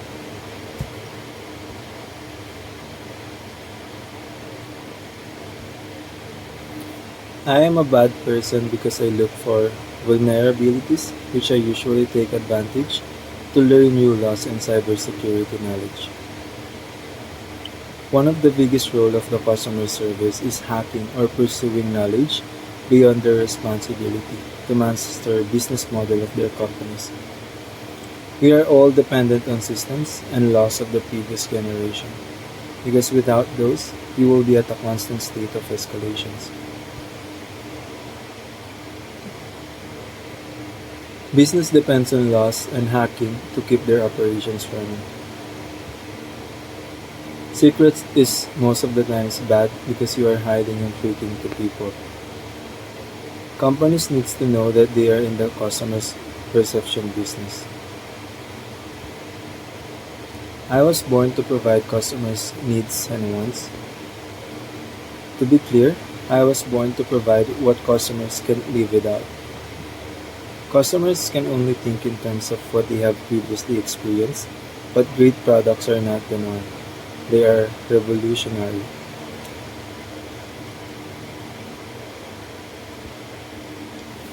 People succeeded in software engineering because they predicted the market well and work hard to be on top of one of the most in-demand jobs today. People predicted the market well because of the social influence and the privilege they have when they were a child. Some of them didn't even know their skills is in demand at the start. There are a variety of ways to assess skill or quality. For example, you might evaluate a song according to its rhythm, tonality, lyrical content, vocal quality, and instrumentation. Different people may have different lists or may weigh those qualities in different ways. But no matter how we assess someone's skill, luck will also help to shape our opinion through social influence. So luck is not only behind the inequality of outcomes, it determines what we perceive to be skill. For instance, cost or geographic location may be much more important to a student than retention rates or selectivity. So the highest ranked schools may not be the most attractive schools for your child. The bias produced by the method is also relevant for elections and for ranking sports teams. Music Love in 2006, Matthew Organic. We are very good at fooling ourselves about our own success, a phenomenon that psychologists call the self-serving attribution bias.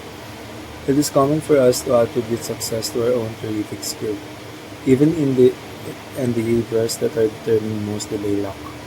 Part of the explanation is that we see ourselves as capable agents. The success of a company is rarely owing to the efforts of one person. It is typically the result of work of a large number of people, as well as the environment in which they operate. Still, we tend to assign credit to individual people for collective success. I can converse with American customers for a long period of time because I haven't honed my speaking skills by listening to my own voice and reading enough books to have English fluency. The average person vocabulary consists of a mere 2,000 words, and English language contains at least 250,000 distinct words, so no one really knows nearly 1.5%.